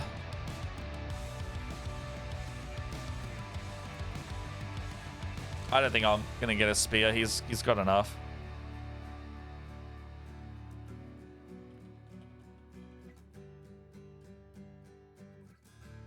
Oh, there we go. Ammunition. Ammunition.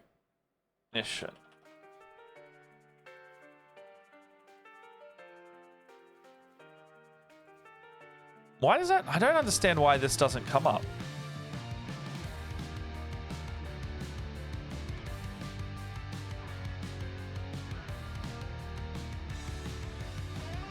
Ammunition.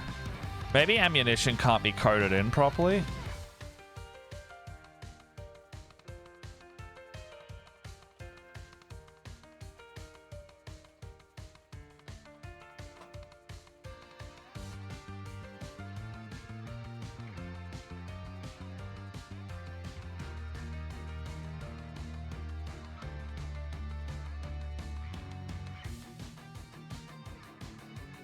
Oh, okay. So what they're saying is if you have 20 so you add ammunition.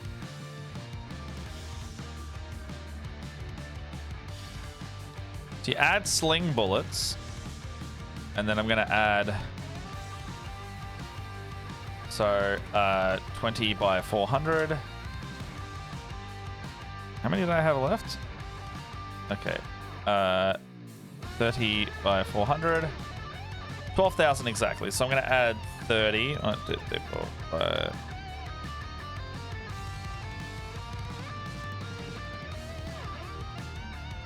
going to add another 20. So in my inventory, there should be 30 sling bullets.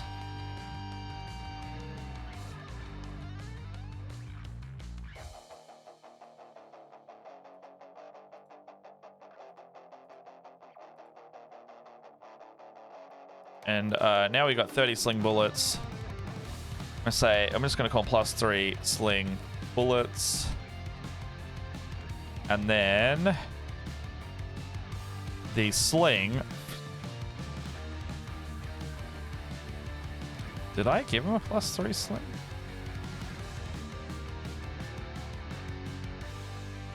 Yeah, I gave him a +3 sling. Where did that go? I think I deleted it.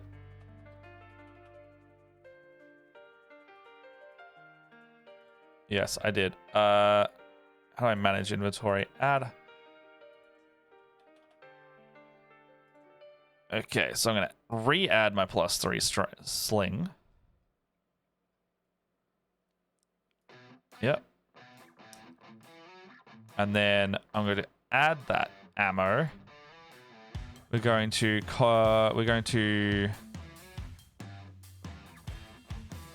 3. So we're going to go back here.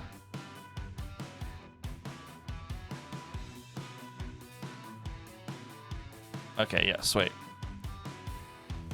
And so we get an extra +3 bonus. Damage bonus will also be +3. The sling is that. The moon sickle. Why is that? Oh, it's because it's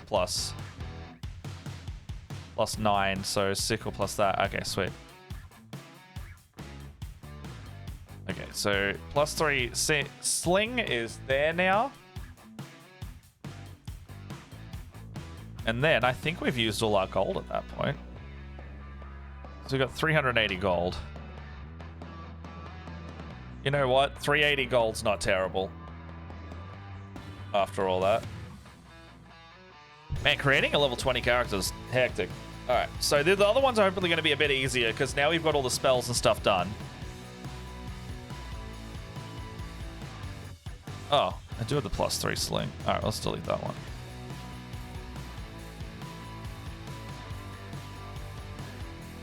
And in the inventory, we've got all that. Okay. Alright, so weed is done. Let's do the rogue real quick. Roguish archetype, they're going to be... What's a soul knife like?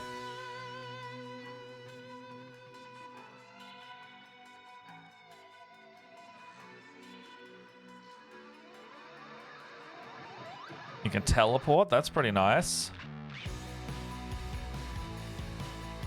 You can become invisible.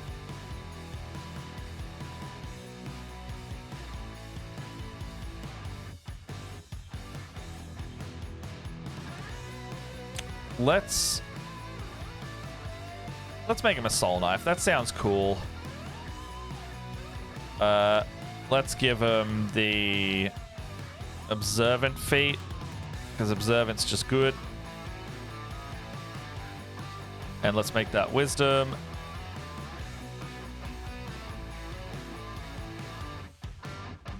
Thieves' tools and deception. Actually, let's go acrobatics, deception. Ability score improvement. Let's get that dex up. Yep, let's get that dex all the way up.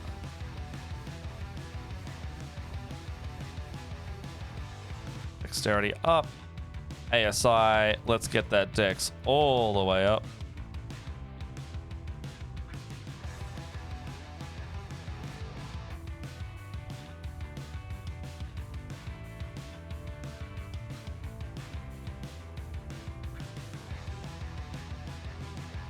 Okay.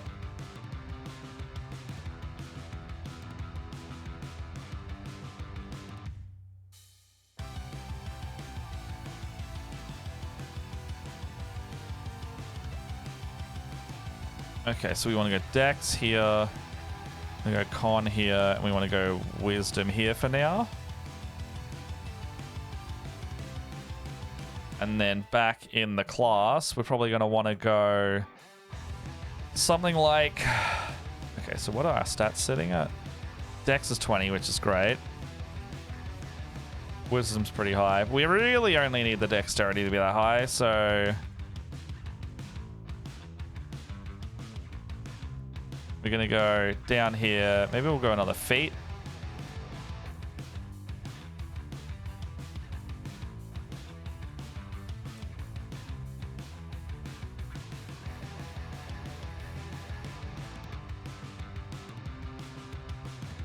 A skulker.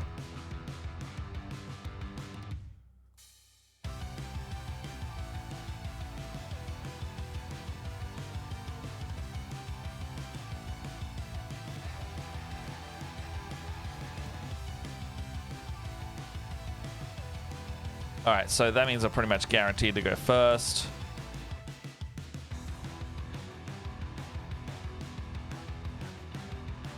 Okay, so...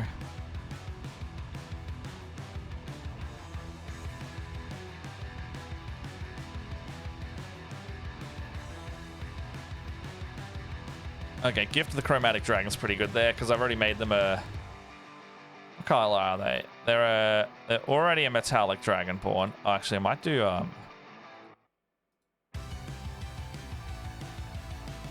That's fine.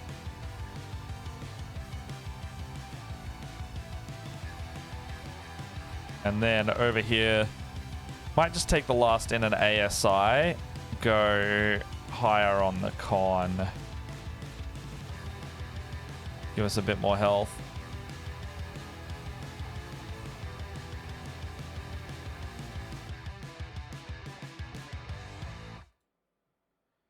All right, not bad. Languages.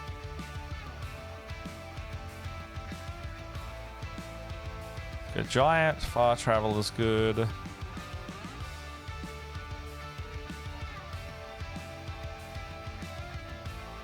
Okay, so I think equipment-wise, let's go back here. Rogue items. Oh, hello, thank you for following Alyssal. Thank you so much. Welcome, welcome, welcome. Madam, thanks you. So we're just building some characters here. I gotta make about 4 more level 20s. Oh, 5 more level 20s. Cloak of Arachnidia. What's that? Cloak.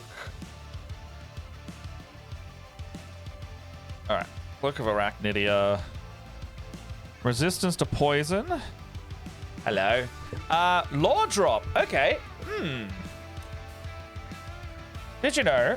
Well, what kind of lore drop? What kind of lore drop we got here today?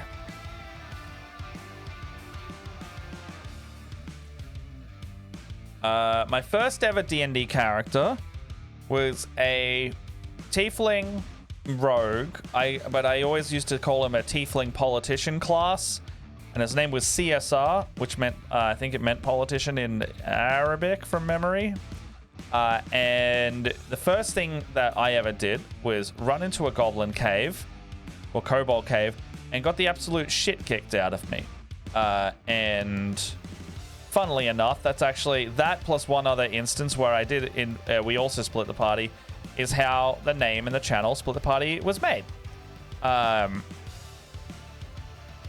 What else did I do in that? That was the first character I ever played. That was also the first time I'd ever tried D&D, and I spectacularly screwed it up. How was that?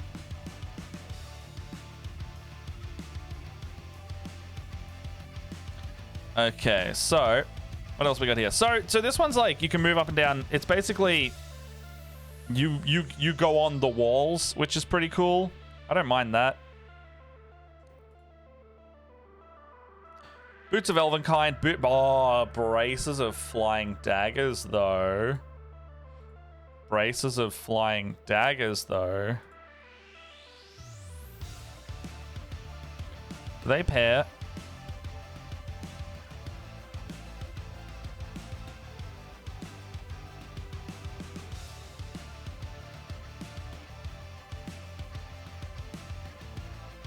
Okay, so Braces of Flying Daggers. What's a 9 lives stealer?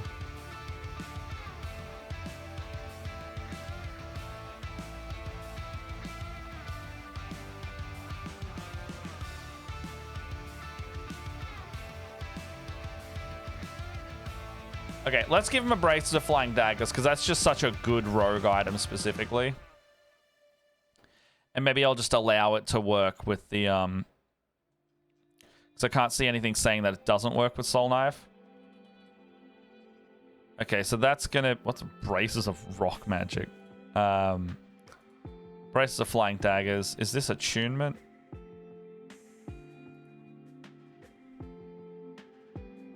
Is this attunement over here? Daggers. It is attunement. So that's 1 out of 3 attunements. What else have we got? Oh, Ring of Evasion. That's very good too. Stone of Good Luck.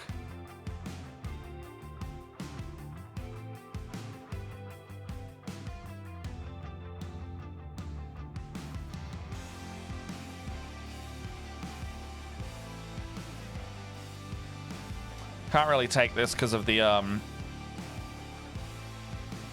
can't really take the Stealer, 9 Lives Stealer, because it doesn't work with the daggers.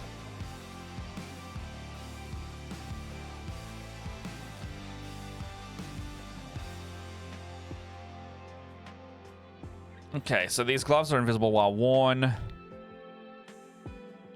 These aren't attunement, so let's go with that.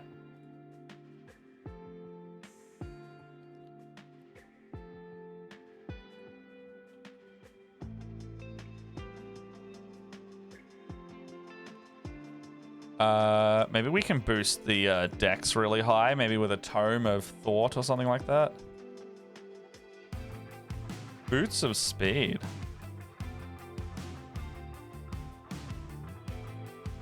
Oh, they're rare. We already got a rare. Oh, Cloak of Invisibility would be awesome. That could be our legendary item.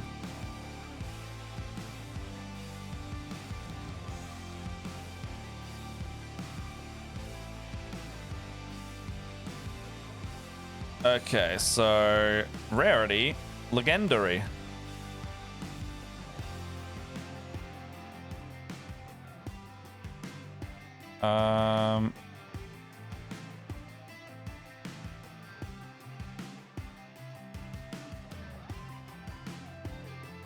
We don't want armor or weapons, we just want like the cool stuff.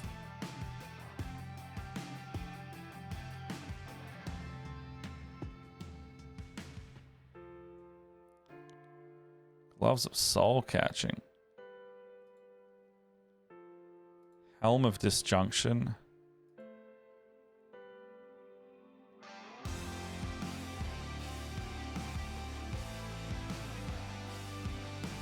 I think the Invisibility Cloak might be the way to go.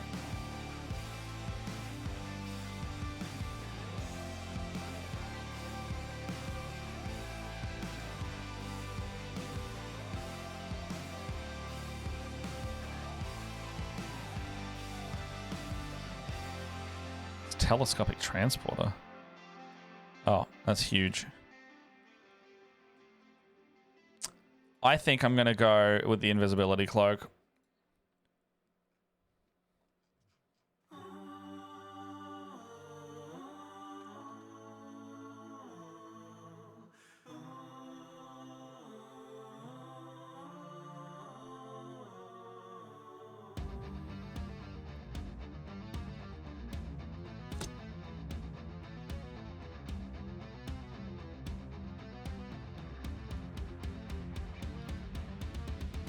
All right, second item is that. I got the Braces of Daggers already, so we don't really need another one of them. The Boots of Speed are okay. I'm thinking the Ring of Evasion. Oh, we've already got...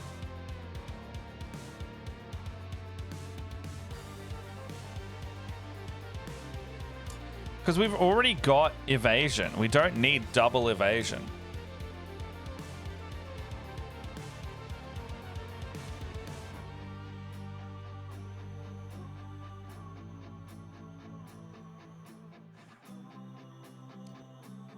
Oh, let's just get some nice armor, actually. Let's just get some nice magical armor.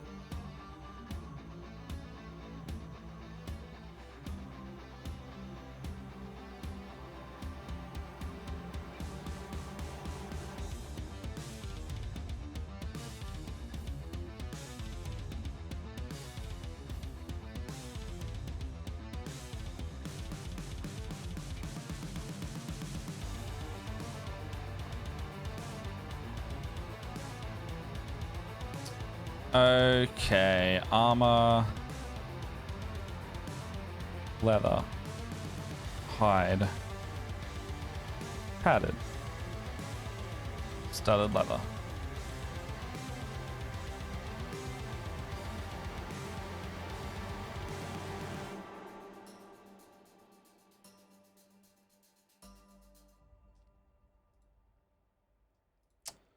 Could get a nice we could go with living armor, or we could just go with armor +2. It's anti-magic armor.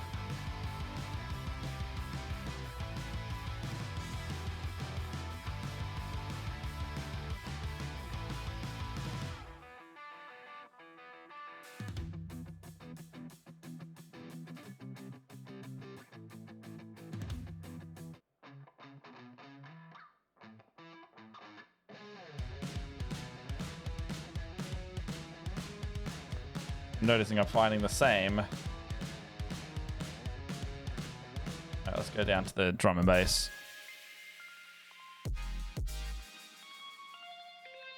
It's a lot of daggers in here.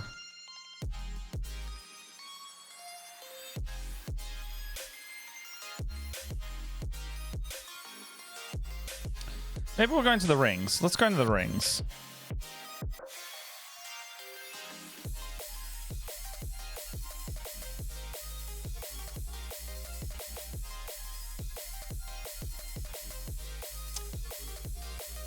Netherese ring of protection.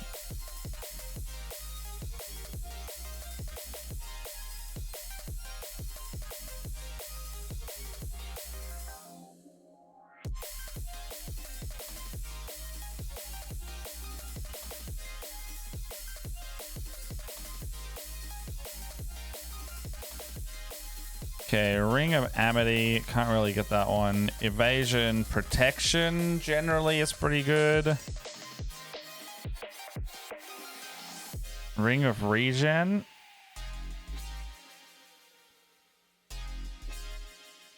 I mean, a good old Ring of Protection. Ugh. What color have I got still? I've got a very rare, so I can get the purple. I can get a purple for free. I don't need to buy it. Oh, Ring of Shooting Stars could be sick.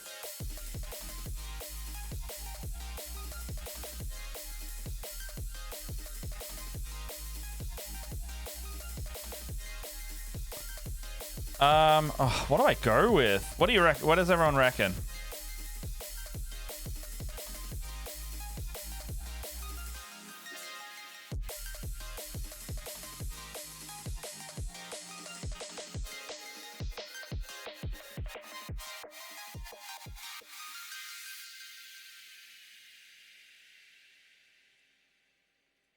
Get a 1 maybe. What's an absorbing tattoo?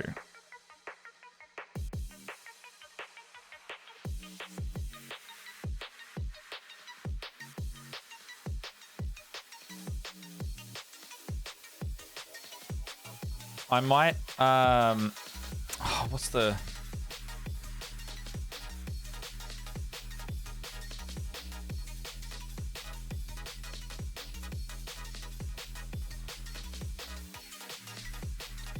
So we got the Black Skull, the Lodestone, the Bag of Devouring. There's just so much stuff, hey.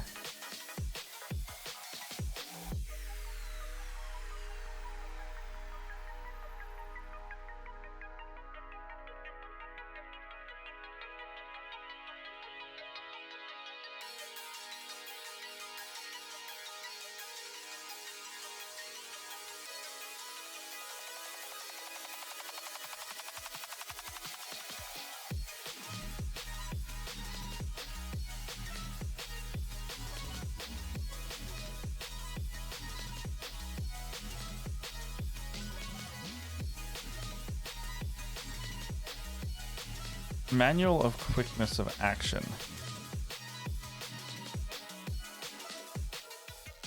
Oh, wait, hold on. We need a purple, right? I'm just going to get this one. We can boost our dex above 20. So, yeah. Okay, that's done. And then from there, we'll get a... And we'll just get like a +3 of some kind.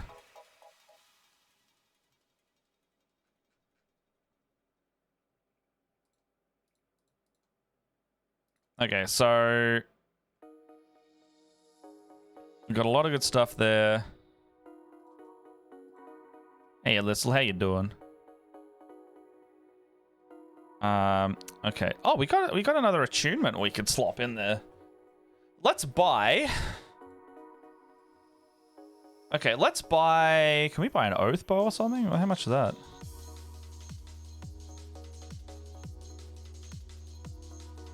Are these weapons? Where's the weapons at? Game changing. Ew. I got one more attunement, so we should just go for it, right? Okay, so combat items. Oh, okay, I need alphabetical. Elvenkind, Bard, Oath Bow. Oath Bow's only 3,500? Fucking deal. Alright.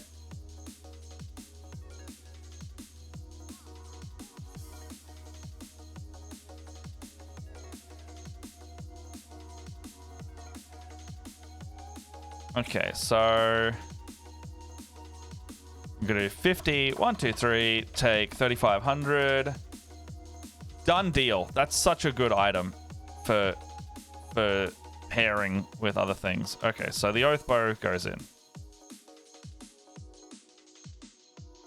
What else we got? Let's give him 10 potions of supreme, so 13,500.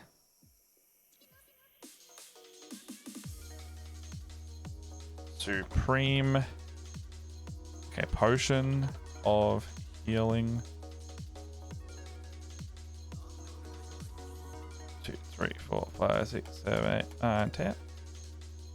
Add that to the equipment. Okay, so from here, maybe let's go to cloaks and footwear. Oh, I probably should get a... That's right.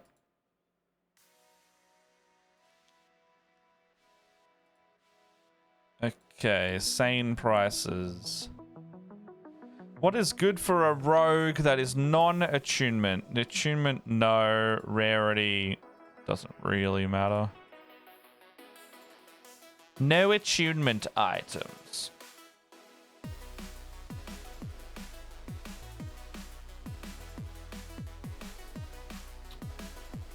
Armor +2. What armor we got on them?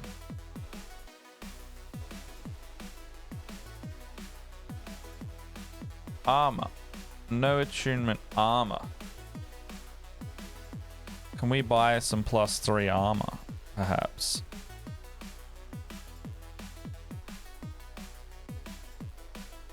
+3 armor, 24k. We could do it. +3 armor, 24k. So get us to 20. We get us straight to 20 AC. Is that worth it?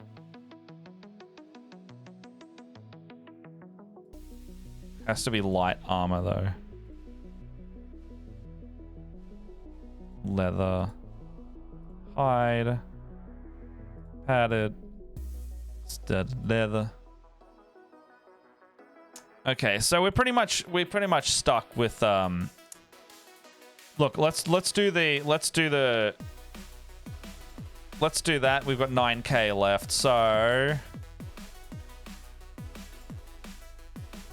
studded leather. And then add that bad boy in. +3, baby. Oh, 21, what? Oh, because it's +4 total.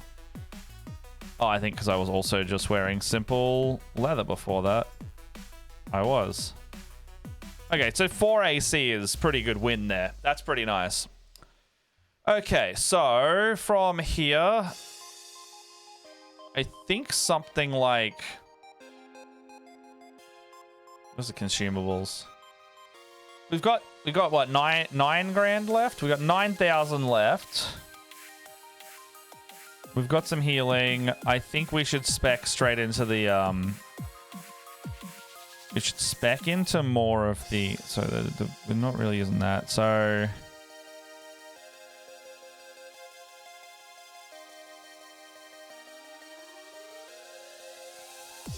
there's not really anything in here that we can't just get easily. So what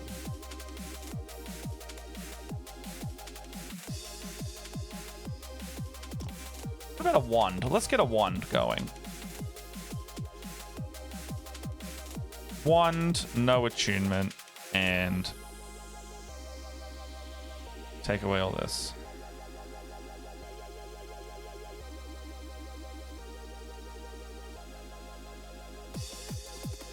Okay. Oh, Wand of Magic Missile's pretty good.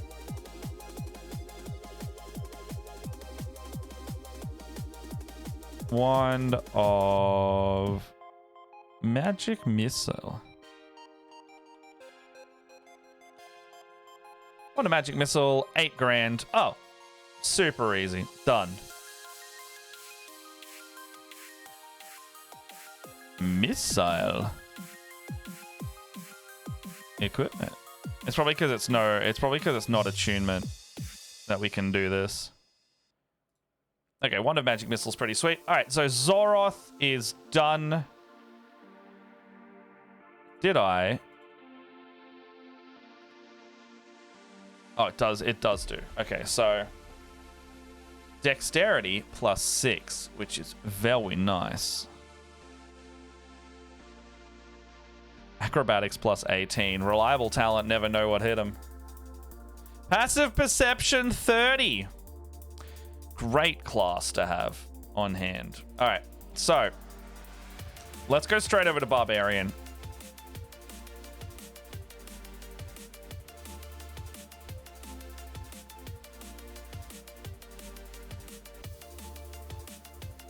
Okay, we're going to do Jimmy the Ruthless now. So we're just simply leveling him to 20.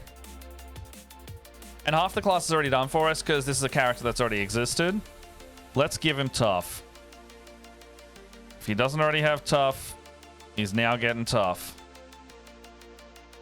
If he doesn't already have... So what's Totemic Attunement?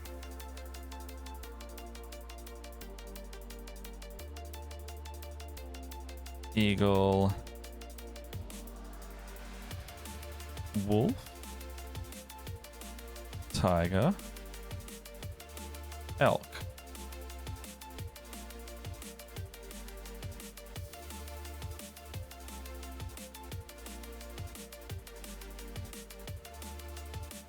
Sure, good enough. Is he? What is he already?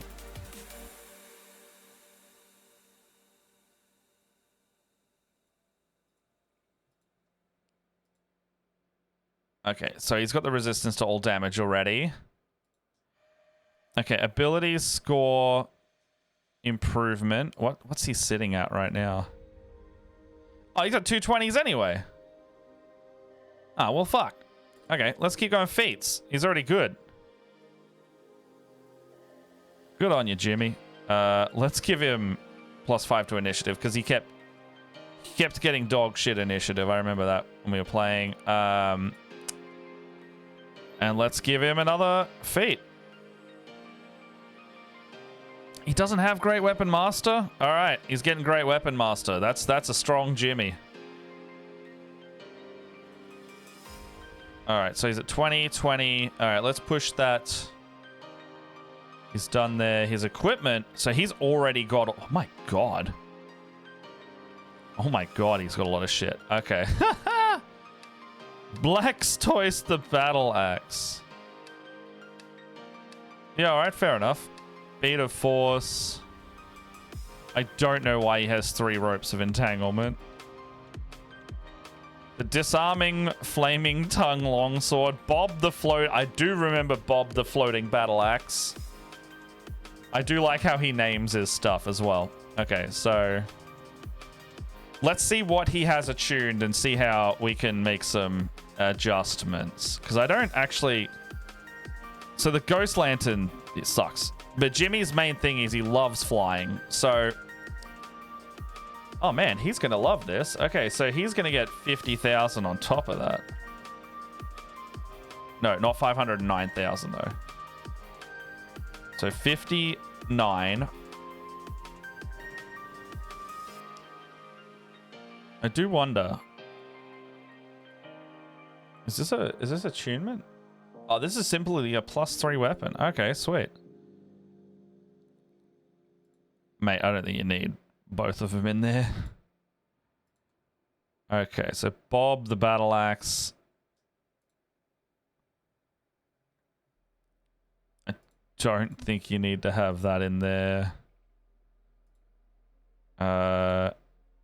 You'll never use the Morning Star. You'll never use the mace. Let's just make his list a bit shorter.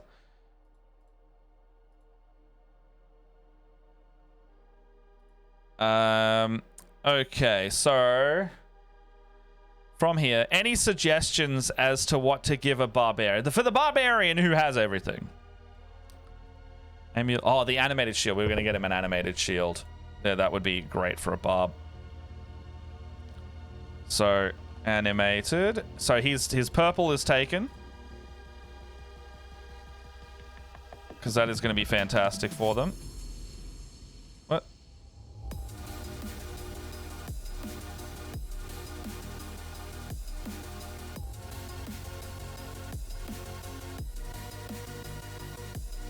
Oh. Wait, what the hell's going on here? Has he already got braces on? He doesn't have braces. Where's your armor coming from, mate? Oh, you've got an override on. That's why.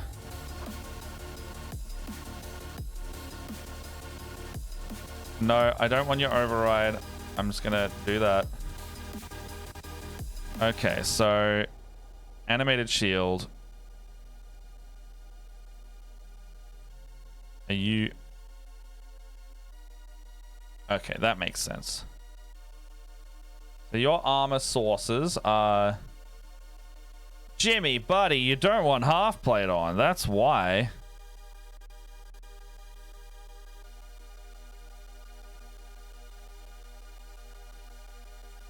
Alright, let's pump your decks, buddy.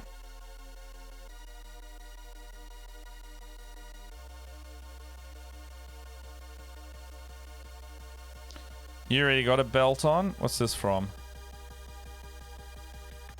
You don't. Alright, so... A dancing sword.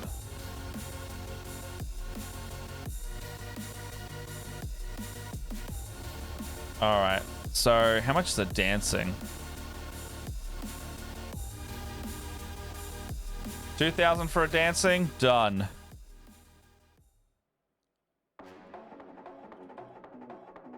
Let's make it a dancing greatsword. Toss it in the air.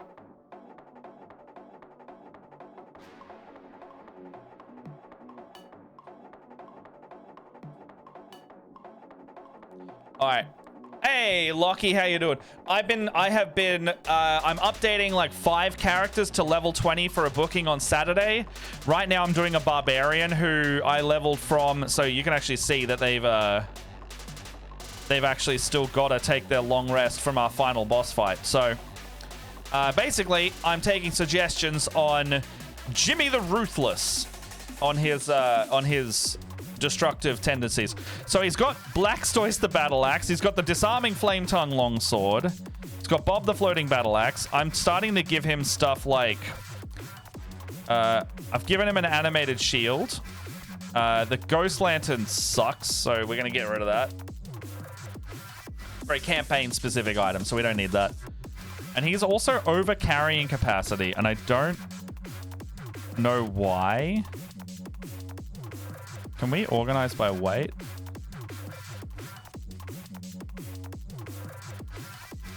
He must have so much shit. Oh, that's why he's got 30 great axes. No, hold on. Why has he got so many of these? It's so interesting. Oh, he's got the half plate, that's why.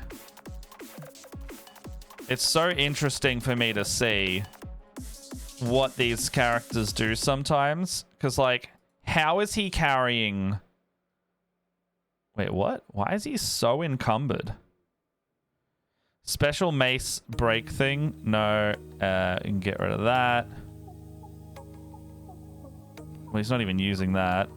He's not using that. Where's all of his stuff coming? Where's all of his weight coming from? Okay, well, he can get rid of some of his rope. Why is he carrying so much shit? Okay, so what's...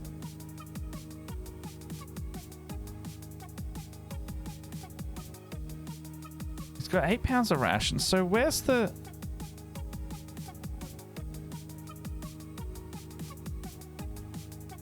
Why does he have... Where's the 1200 coming from?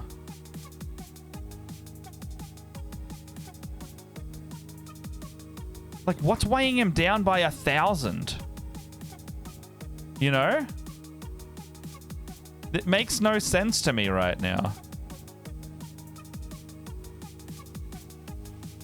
He's got 25 acid vials. I might see if that can do anything. Oh, it's the money. You're so right. He's got 50,000 gold. You're so right. The dancing sword I need to take 2 off him anyway. 2, 1, 2, 3. I was so like, why is he so weighed down? That was so confusing. It's the money. We're all good. All right. So Lockie, for your reference, I'm giving them, so on top of the items they already have, I'm giving them 1 of each rarity. Legendary, very rare, rare, uncommon. I'm actually giving them 3 uncommons, and then 50,000 gold to spend. So, for a barbarian, that has resulted so far in an animated shield. And we've bought a... God, what else have we bought? We bought... Jesus Christ. He's already got winged boots and a flame tongue. And he's also got a +3 battle axe. So, we just bought him a dancing sword. A dancing greatsword? Where'd that go? I didn't buy it. Dancing. So he's going to buy a dancing greatsword because it doesn't need attunement. So the dancing... Oh, fuck, it does. Alright, we're not doing the dancing then. He can have his money back.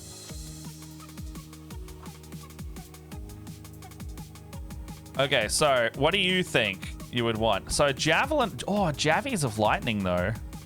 Do they come back?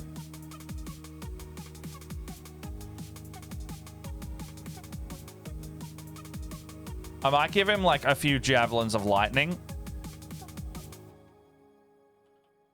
Okay, so they're 1,500 each. Let's give him 6 of those. 1,500 by 6 is 9k. He can spend 9k on that. He's still at 50k. 1, 2, 3. Add those. Because you can use those a bunch of times. And they'll be pretty sick coming from a barbarian.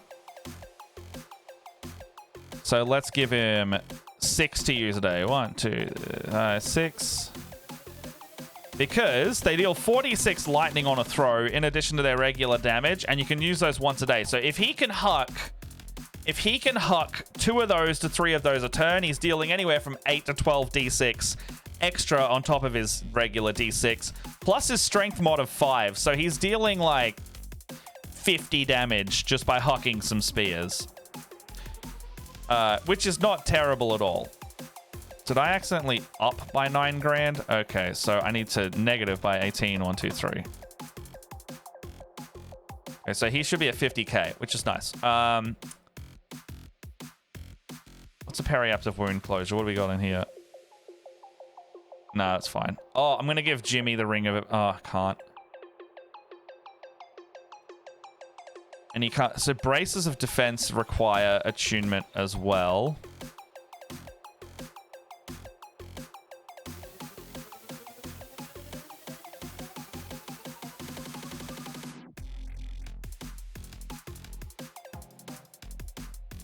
+3.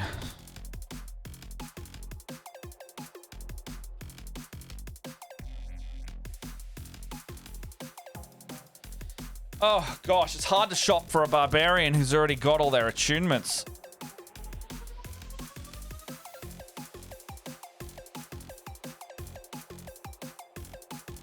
Okay. No attunement.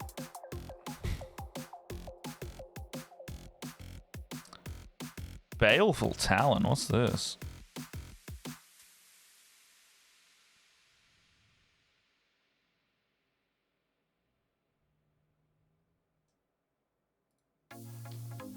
I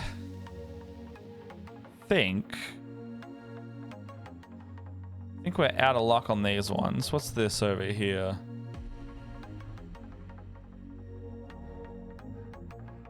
Is this a okay. Oh, I don't want the weapon selected. I just want the rings.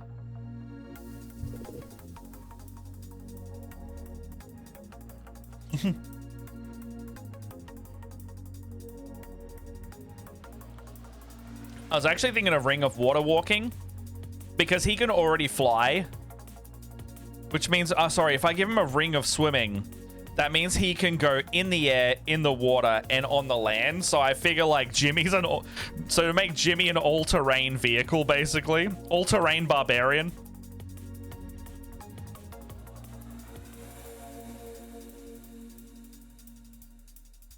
Obviously, I need a bucket of May. I mean, I could give him an alchemy job. I just don't... These guys are more combat focused, so I just don't think they're going to use something like a combat thing. I am going to spend a 13k. Oh, Jesus. What did I just buy him before? What did I just buy him before? I bought him Javelins of Lightning. Oh, that was 9 grand. That's what I've already done. So I'm going to spend 13,500 on 10 potions of Supreme.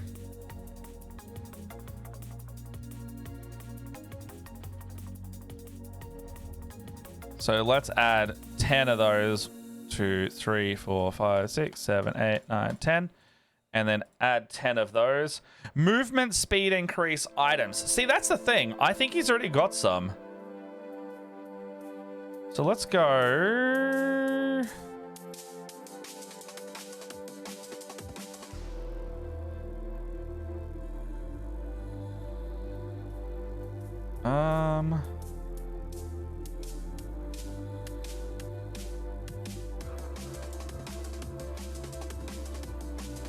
There's nothing for movement speed. Strength. Oh, Hill Giant. Do you have to attune to Hill Giant, though? I should get his hill. Belt of Hill. It requires attunement, though. And I don't want to take his... He really loved the Flame Tongue Longsword, so I don't know if I want to take that away from him. The animated shield is really good. I do think the... I'll take off the animated shield for now. What's the belt?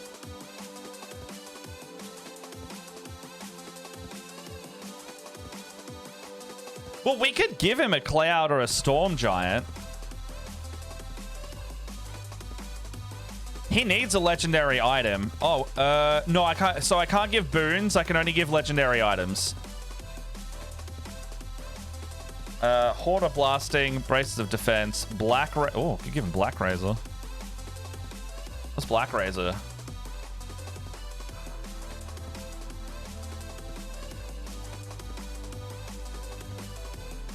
We give him Black Razor.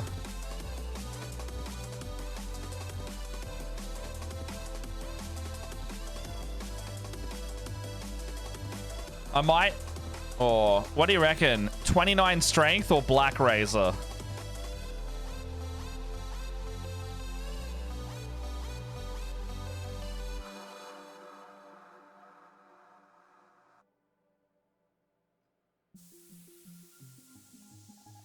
Yeah, I thought so too. So I'll give him a Belt of Storm Giant from memory. Storm Giant is 29. Yep, there we go.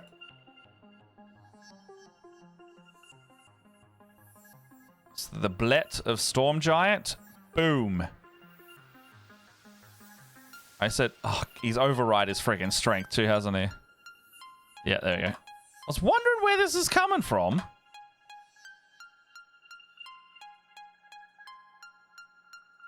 I've set it to 0, haven't I? Okay, does that mean his con's got a... So what has overrides in it? Okay, sweet. So he's got 29 strength now, which means all of his shit's dealing, like, crazy damage. It's a plus 19, plus 18 to hit on his battle axe. And that's not including... Let's buy him a plus 3. So his Flame Tongue Longsword... Is that already plus 2?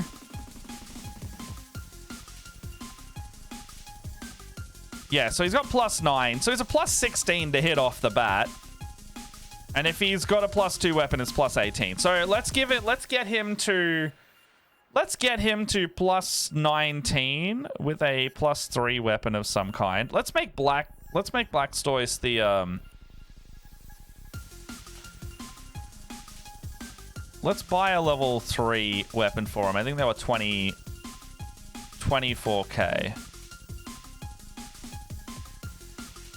So take away 24. 1, 2, 3. No, hold on. That was the armor. What's the item price?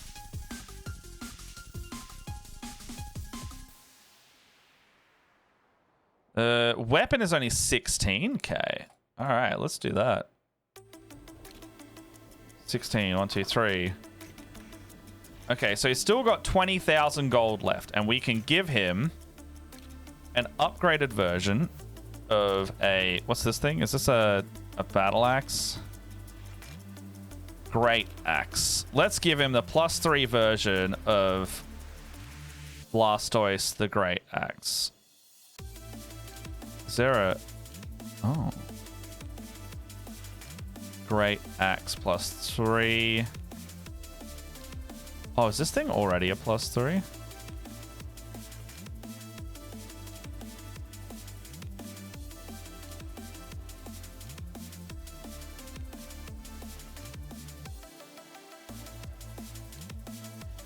Oh, okay. So it already was a plus. What the? Why is it not adding the last bit?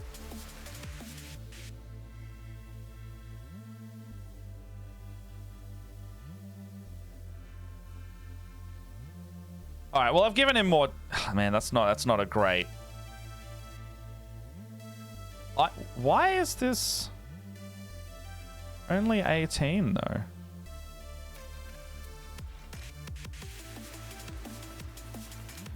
Plus 3 attack and damage.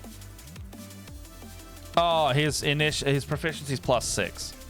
My bad. I thought it was plus 7 from the initiative. Okay, so we're actually not going to fuck with that. He's already got that. So we're going to give him back. What was it? 16. So weapon 16. We're actually going to give him 16k back because he's already got his.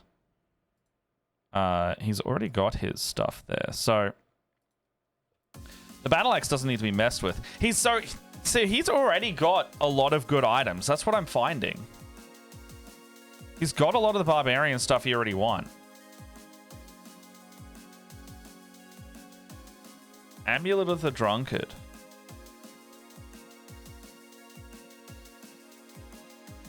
Oh, you know what I'm going to do?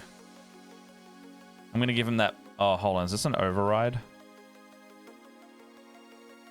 Okay, strength score changes to 29, so it's not worth... It's not worth...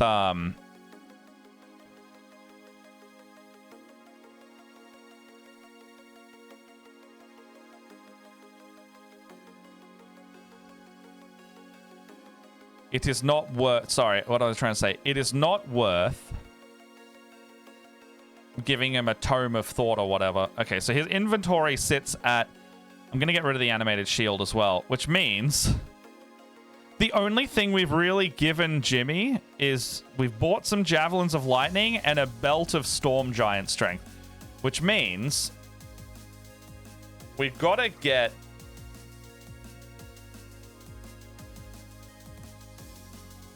We've got to get him some stuff that's... So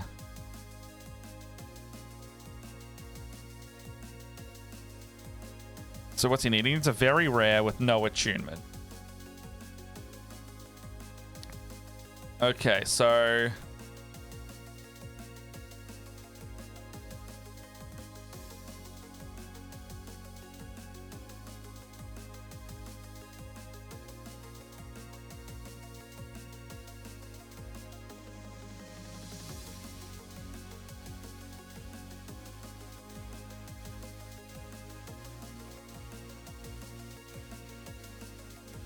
Let's give him a Bag of Devouring. Because I think he would love to pick someone up and shove that in. And shove that in, someone in that. Which means I might give him a Key Tomes.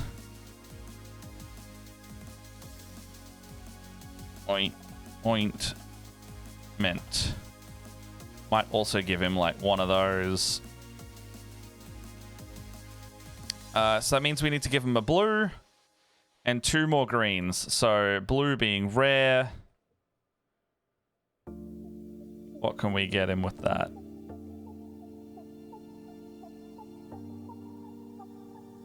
Oh, I can give him a Cape of the Mountebank? Oh, Teleporting Barbarian. Terrifying. Dimensional Shackles. Giant Slayer. I think the Teleporting Barbarian's the best thing immediately. He's already a Bear Totem Barbarian, so he can also just simply take all of the damage. Nah, he's getting a Mountebank Cape. That thing is too good.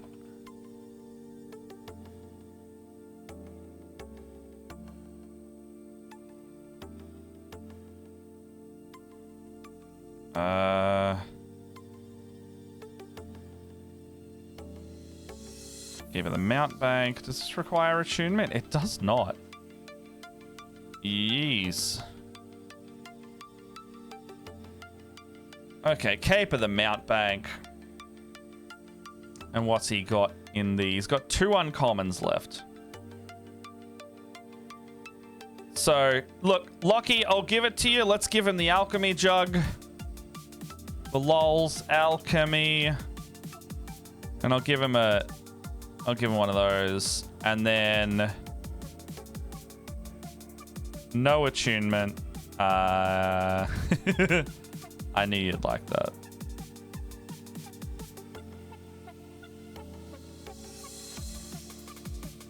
What do you reckon about a Drift Globe, maybe?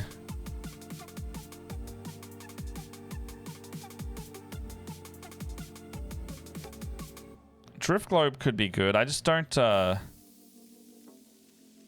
Sending Stones. He's getting Sending Stones. Someone needs Sending Stones in the party. Drift Globe is very useful. I just haven't read the adventure enough yet to know.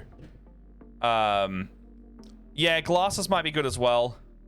I think he is an Orc, so I think he's already got the Dark Vision. He's got Dark Vision 60. Alright, so Jimmy's done.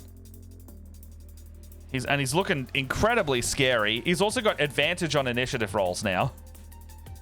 And he's got initiative +7 because I gave him the alert feat.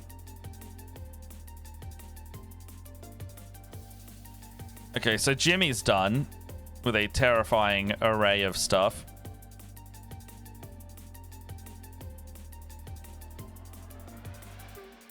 I'm going to call him Grognin.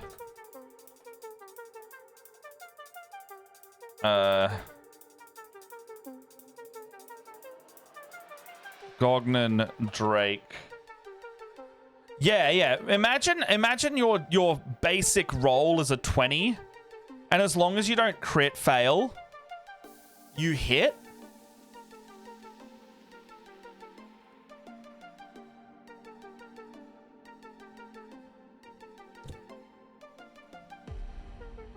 All right, let's do Gideon next. My name's Gideon Graves. And the request for this one is the most basic fighter possible.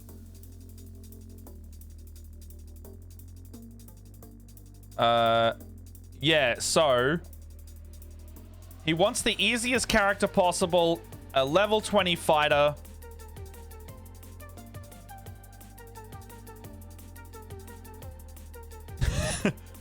I've got a note saying he wants to be a player wants to be a rogue. Choose all his feats, abilities, and items. He'll probably spend the whole thing trying to cast spiritual weapon as a rogue. Okay, so I mean, what's a nice easy class for a fighter? You reckon champion fighter time? You like, yeah, hey Alex, by the way, how you doing? We could do just fucking champion or battle master, or samurai could also work in the favor. Like fighting spirit, you know, you just get a bonus action to slash again. No, hold on, is that one? Elegant. Tireless spirit. Rapid strike.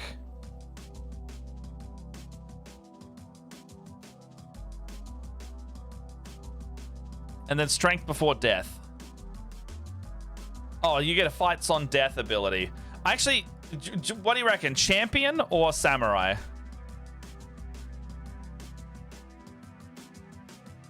So champion. We go improved critical. Superior critical. So 18 to 20 is crits. They just gain health. I mean, this is super easy, right? Indomitable, remarkable athlete. This is the most basic fighter. You're right. Let's just do this. So, what are their abilities at? We did standard array. All right, we're pumping that strength and con. While I'm doing that, would anyone be able to look up some really good fighter items for me? This character will have none, so we got to give them fighter items. Legendary, very rare. Rare and 3 uncommons, and then we've got 50,000 gold also. All right, strength is going up this one, and then what's their description at? We got custom origin on.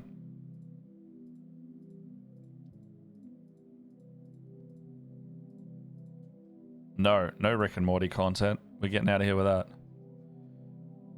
Okay, so class, feature manager. And then we've got ability score increase. No, we don't want those basic human things. We want to customize that origin, baby.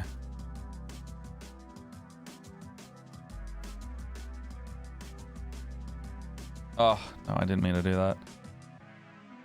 What are some items we could give Gideon?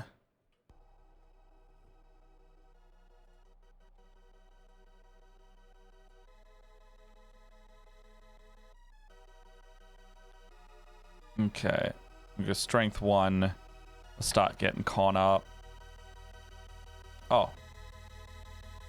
Strength 2 then.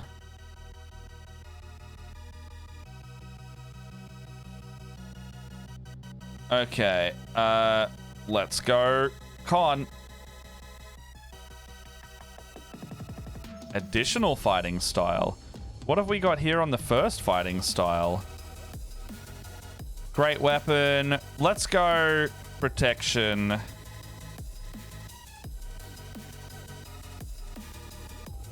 Or interception.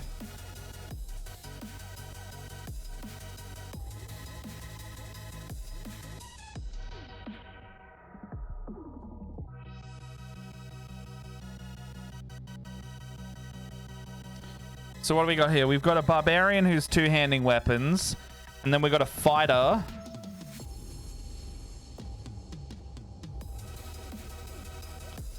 Maybe we could do like a dual wield fighter. So I can make bonus attacks. No, because, yeah, what's dueling defense? Or do we want to just make this guy the hyper tank?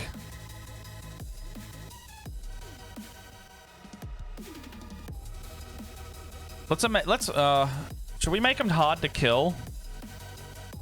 We've got a rogue, we've got a druid, we've got...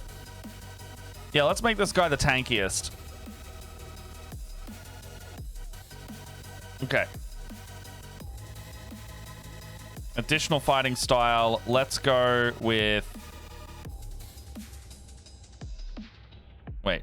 Did we just choose defense twice? No, I don't think we should do that. And then we can go protection or interception. Let's do that. Let's go interception, so it means... Ooh, Dex fighter. No, because these guys really like getting up close.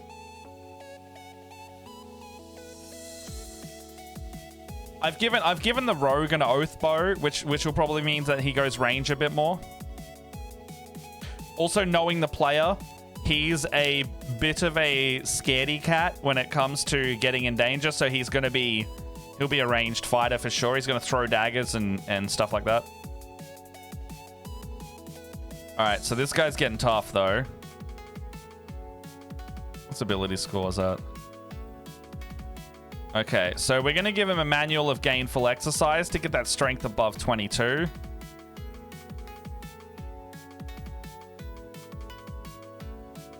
We're going to get the ability score improvement. We're going to get that con up.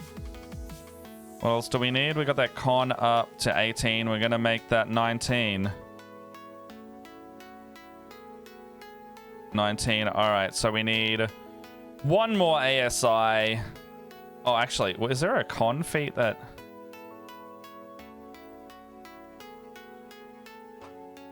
Is there a con feat 5e? Tavern Brawler?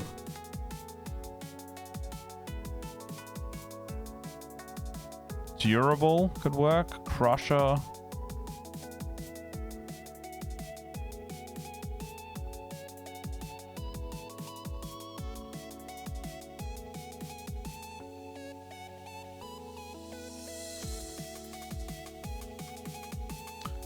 Let's go, because if I can get my if I can get the con to be higher, let's say resilient.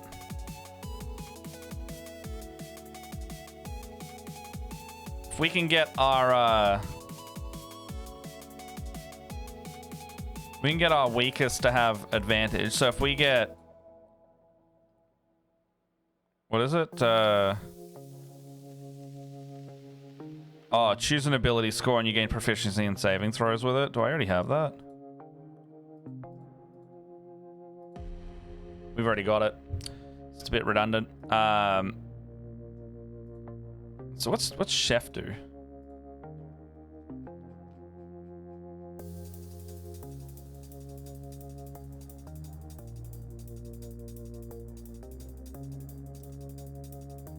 Durable?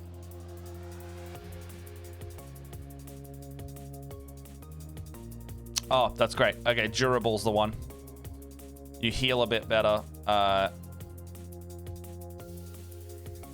Durable. Okay, your con goes up by 1, and when you re-roll, when you roll a hit dice, you get double con mod, which is now... Yeah, manual of bodily health would be good, but we can push that above 20. I was actually going to do the gainful exercise.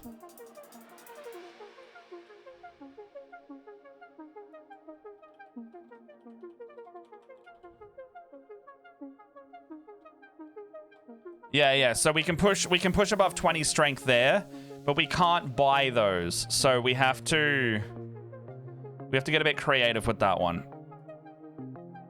And am I ASI 20 for these two? Okay, sweet. So strength con 20, that's where we're gonna sit. And that means we can take an extra feat. So do we have... We can't take Great Weapon Master, but we can be like Duelist. Oh, is it? There's no Duelist.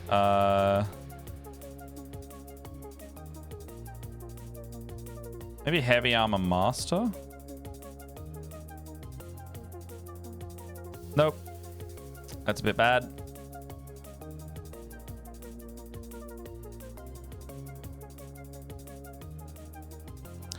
Let's make them. Let's get them first in initiative. +5 to initiative.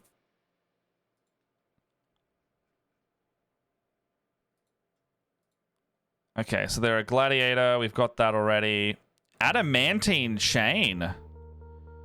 Not freaking bad.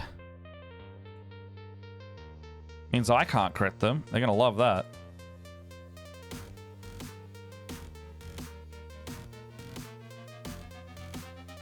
Okay, so what do we got? Manual. So, manual. Is bodily health the con one? Okay, hold on. You know what we're gonna do? Oh, I can hack this a little bit actually.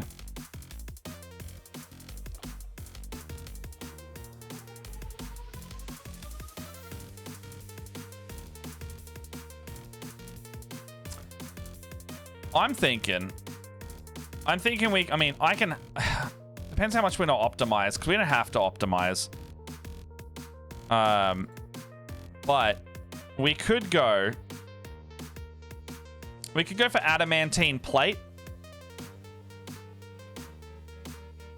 Because it's only, oh, it's only that. So we could go for adamantine plate, stops me critting him.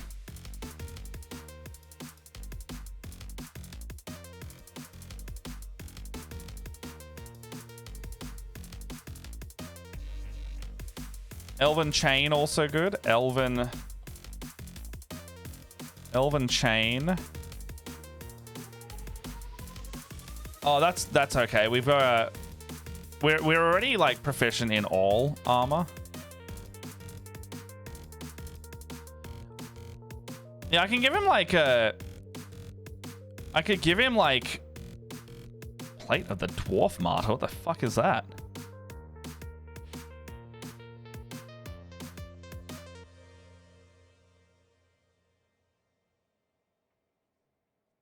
That looks sweet. We could add that. Oh, it's a vestige of divergence. That's why. Obsidian flint dragon plate. Armor class 20.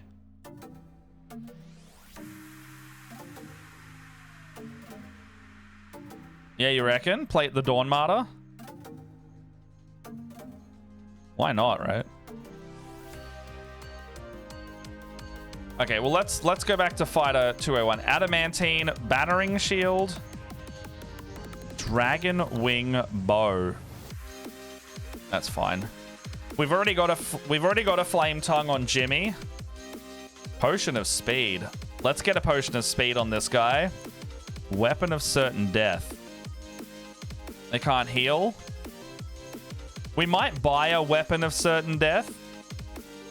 Let's get that big the plate of the Dawn Martyr on him though. Bam, 22 armor straight out of the gate.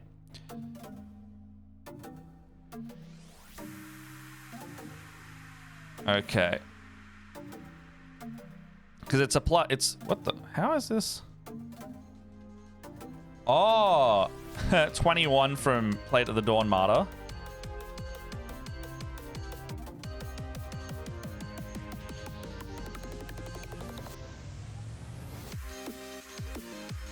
Well, we've unlocked its final form. So right now it's AC 22 with no shield. So magical only.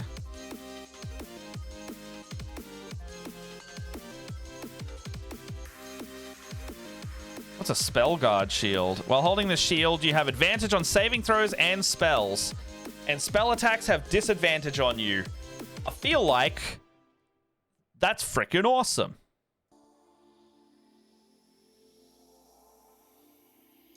Shield of the Hidden Lord's also very fun. I think a spell guard shield, like +2 armor, and it functions as a mantle of spell resistance. feel like that's a no-brainer.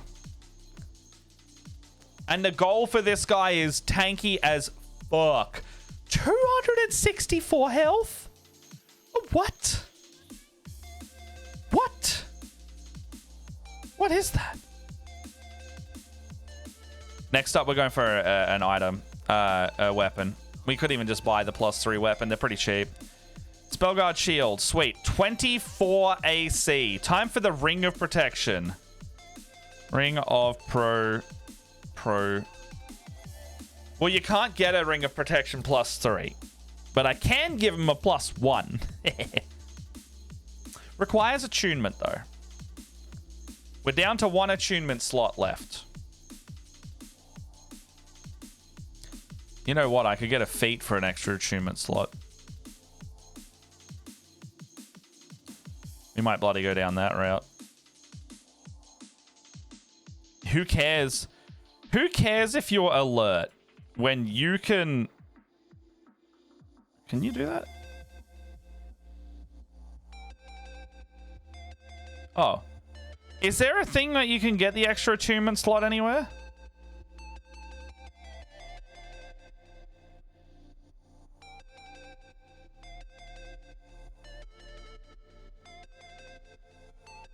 Okay, let's see if... Did that work? Hey, I got the extra attunement slot working. All right, so his extra feat is 4th attunement slot. Okay, so rare. Let's go for a rare weapon. Magical only.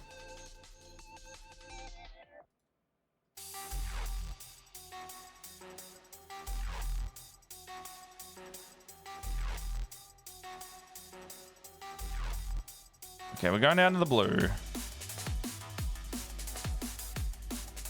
Or I could do this instead. Go weapon, get rid of that. Go rare.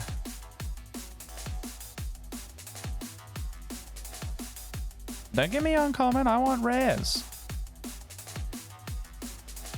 Okay, so what do we reckon here? So right now we've got a really good shield. And a really, really good give him a vicious.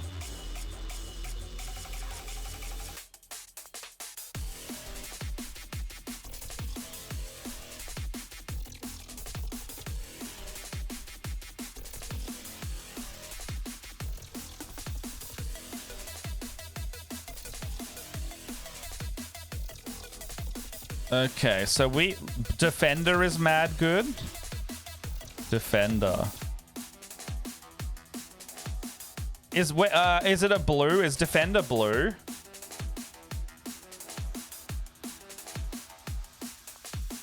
Can we get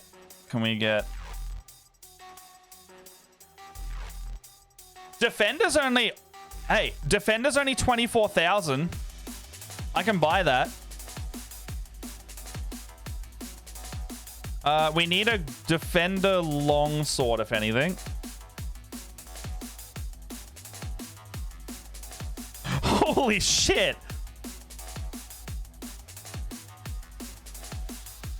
The first time you attack with a sword on each of your turns, you can transfer some or all of the sword's bonus to your armor class instead of using the bonus attacks. Bonus on any attack. Yeah, done. That's fucking awesome. All right, so 24... 50, 1, 2, 3. And then now we're taking away 24, 1, 2, 3. Yeah, we're adding that. That's great. That's a great item. That's a okay, so they're getting a Defender longsword. Amazing item. The goal is... So they can have 27 AC this turn. Don't need to tell me twice. That's amazing. Okay, so... What else do we give? What else do we give the fighter that has everything they could possibly want? A weapon of certain death. Spellguard. So we got Spellguard Shield already. Potion of speed. Okay, so...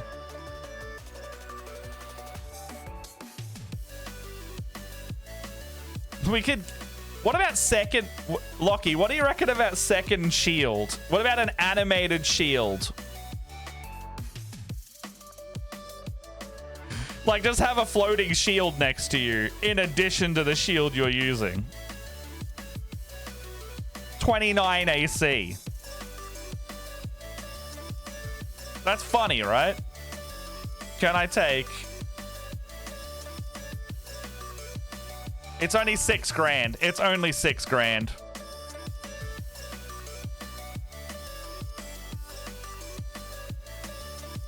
And you know what? I'm the DM, so I'm gonna tell him he's the double shield boy. Oh, sorry. Hold on. Why is it any...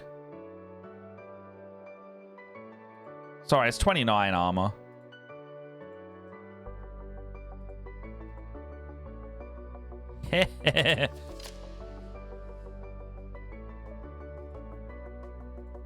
I don't understand. Oh. I think the shields don't play nice with each other in the coding, so probably assuming...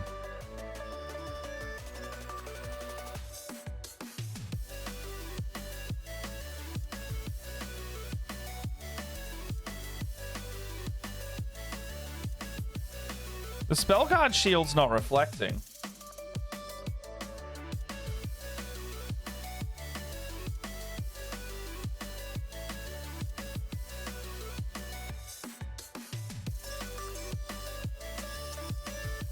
Okay, they don't answer. Yeah, they don't stack. I'd rather the spell guard on them, and maybe we'll give the animated shield to the paladin instead. What was your next recommendation though? Warhorn. So Valor. Where's that from? Warhorn of Valor.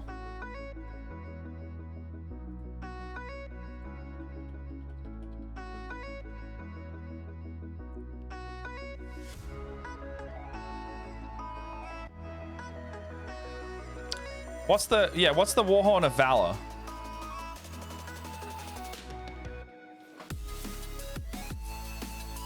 It's not coming up in my searches. My searches.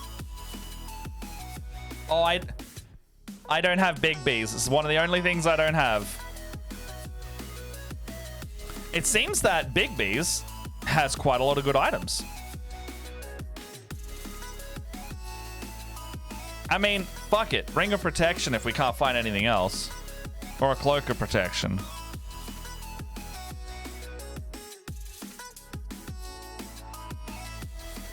I mean, we could also do a Dragon's Wrath weapon.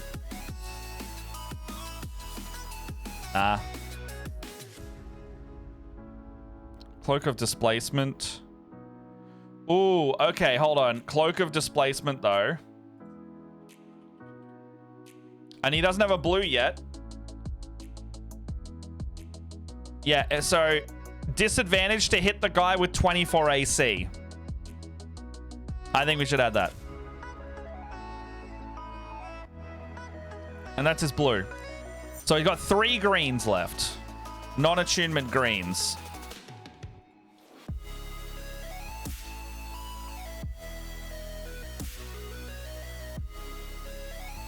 And sometimes 27 AC. Right, that's bonky. That's bonky.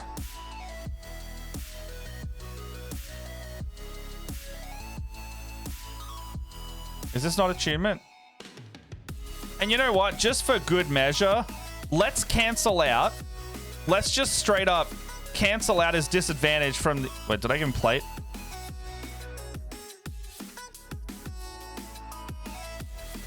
Wait, hold on. Yeah, he's got disadvantage on stealth. So let's cancel that out. Boots of Elvenkind.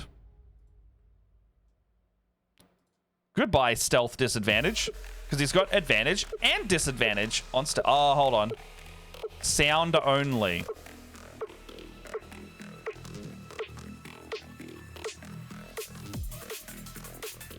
Oh, that's fine. Moving silently is what we want. So, Elvenkind is fine. Ring of Spell Turning.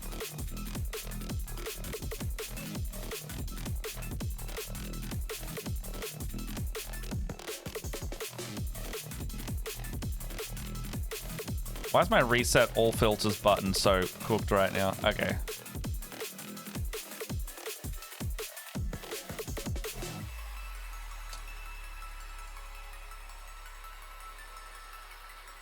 Okay. Oh, Ring of Spell Turning is literally a attunement item.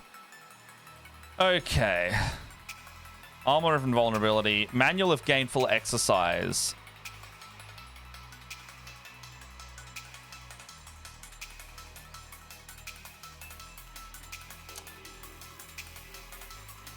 How much does a Spellguard shield cost? Ooh, we would lose all of his money to get the Spellguard shield. And we can't, we've already done that.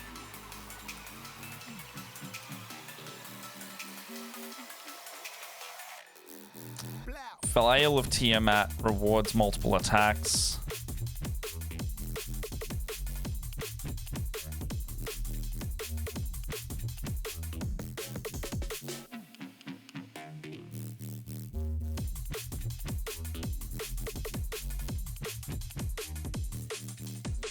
Okay, so having a bit of trouble with these uncommons.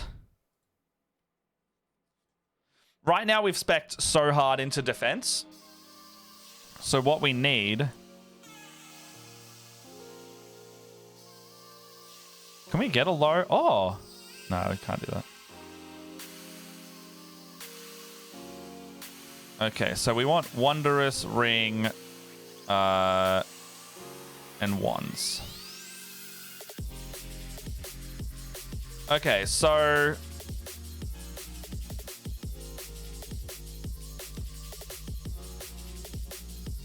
Oh, attunement. No attunement. So let's go down into the... Let's give them a Drift Globe, just in case they need it.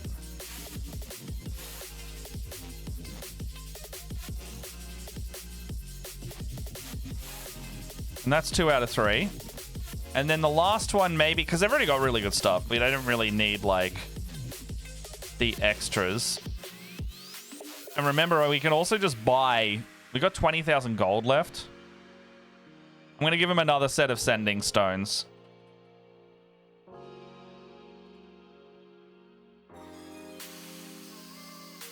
And then for their 26k gold, I'm going to spend 13,000 on that. 13,500 to get 10.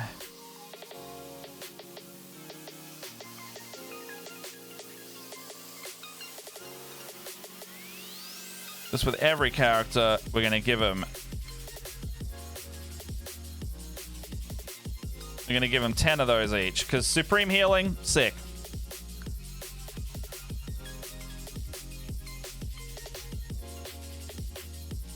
All right, so 12,000 left. What do you want to spend 12,000 gold on?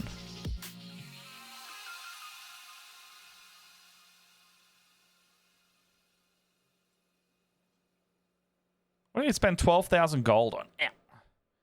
Potion of Resistance. Let's give him like 3 of those.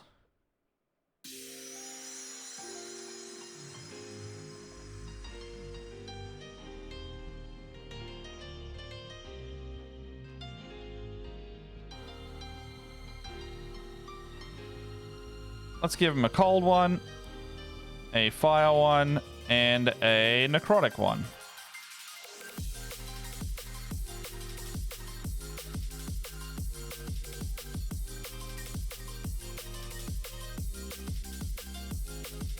Potion of...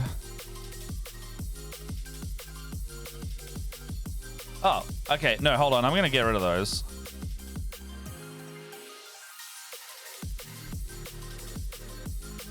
Because we can straight up just get Potions of Invulnerability, which is all damage.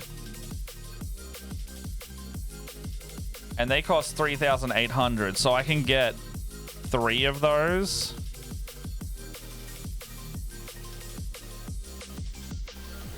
What are they? 3,840. 3,840 plus times 3.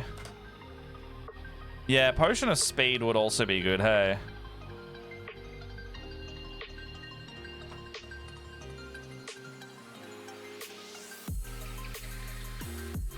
Potion of Speed, only 400 bucks. All right, so let's get 2. So 7680, 7680, and that'll be the 2 Invuln potions. Invuln. So we add 2 of those. And then Speed. Potion of Speed. How much were they? 400 each. Let's get 4 of those. That's only 1600. Still got 3 grand left. What else do you reckon? Because that's a lot. We got a lot of stuff. Chime of Opening.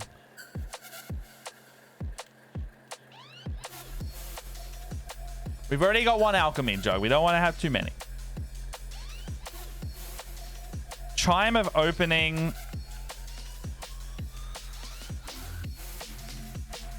Chime of Opening sounds great. Chime of Opening, 1500.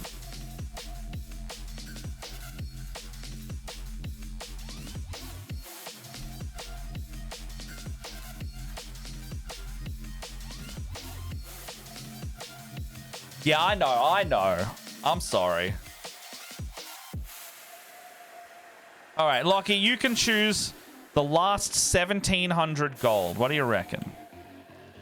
Could get a necklace of 4 fireball beads. Get a bead of force. I don't really know what that one is.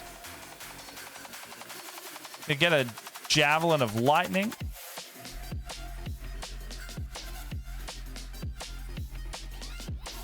Could get a trident of fish command. Wand of Secrets could actually go well. Wand of Secrets, maybe?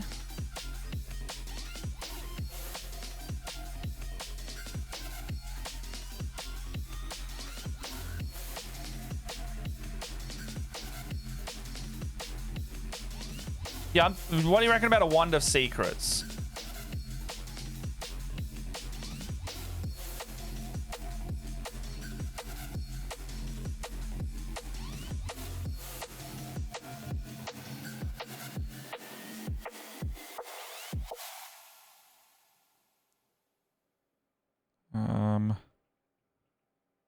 Wand of Smiling.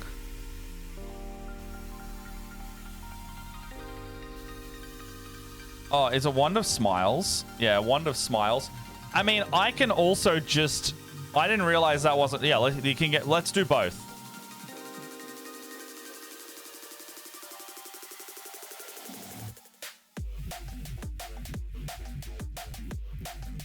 Because the Wand of Smiling is like a bit of a nothing weapon, so we can do kind of whatever there. I think I might have to start going as well, but thank you everyone for sticking around. Thank you everyone for sticking around. I also wanted to say that I saw a Twitch promotion going around that if you have already subscribed today, or if you have subscribed yesterday, all the way up until like August 19, I saw that Twitch is offering like 3 months of Apple TV Plus. So Lockie, you may have got that yesterday when you did your sub. Be sure to grab your code because it doesn't cost you anything more. And you might have 3 months of Apple TV, like just to like watch Severance. In short, it's a great show. But yeah, any subs will get you like 3 free months of that, and I think that's like $30 normally. So consider subscribing. Doesn't have to be to us, but consider subscribing to your favorite creators if you aren't already, because we don't have to do nothing, and we get the money, and you get a cool little thing. Okay, who is doing a streamy at the moment?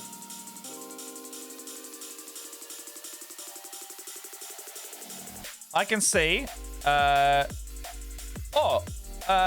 Michaela is playing Baldur's Gate over on their channel. They're doing a long stream on Fate Script. We're going to go into Fate Script. Give them some love, because I was watching them earlier, and they're doing good beans.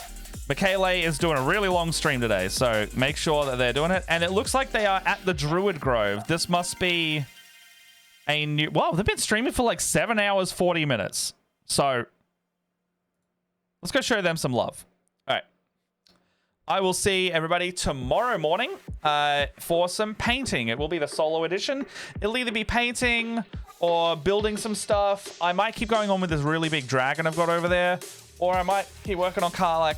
I usually wake up and let the serotonin tell me what to do. Because that is the easiest way for me to do things.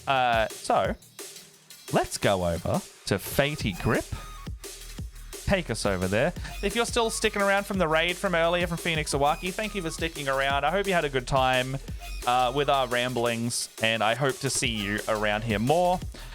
We also have a Discord if you would like to be a part of that. It's a public Discord, and you can come hang out with myself and Lockie and all the other good beans in there. It's a good time.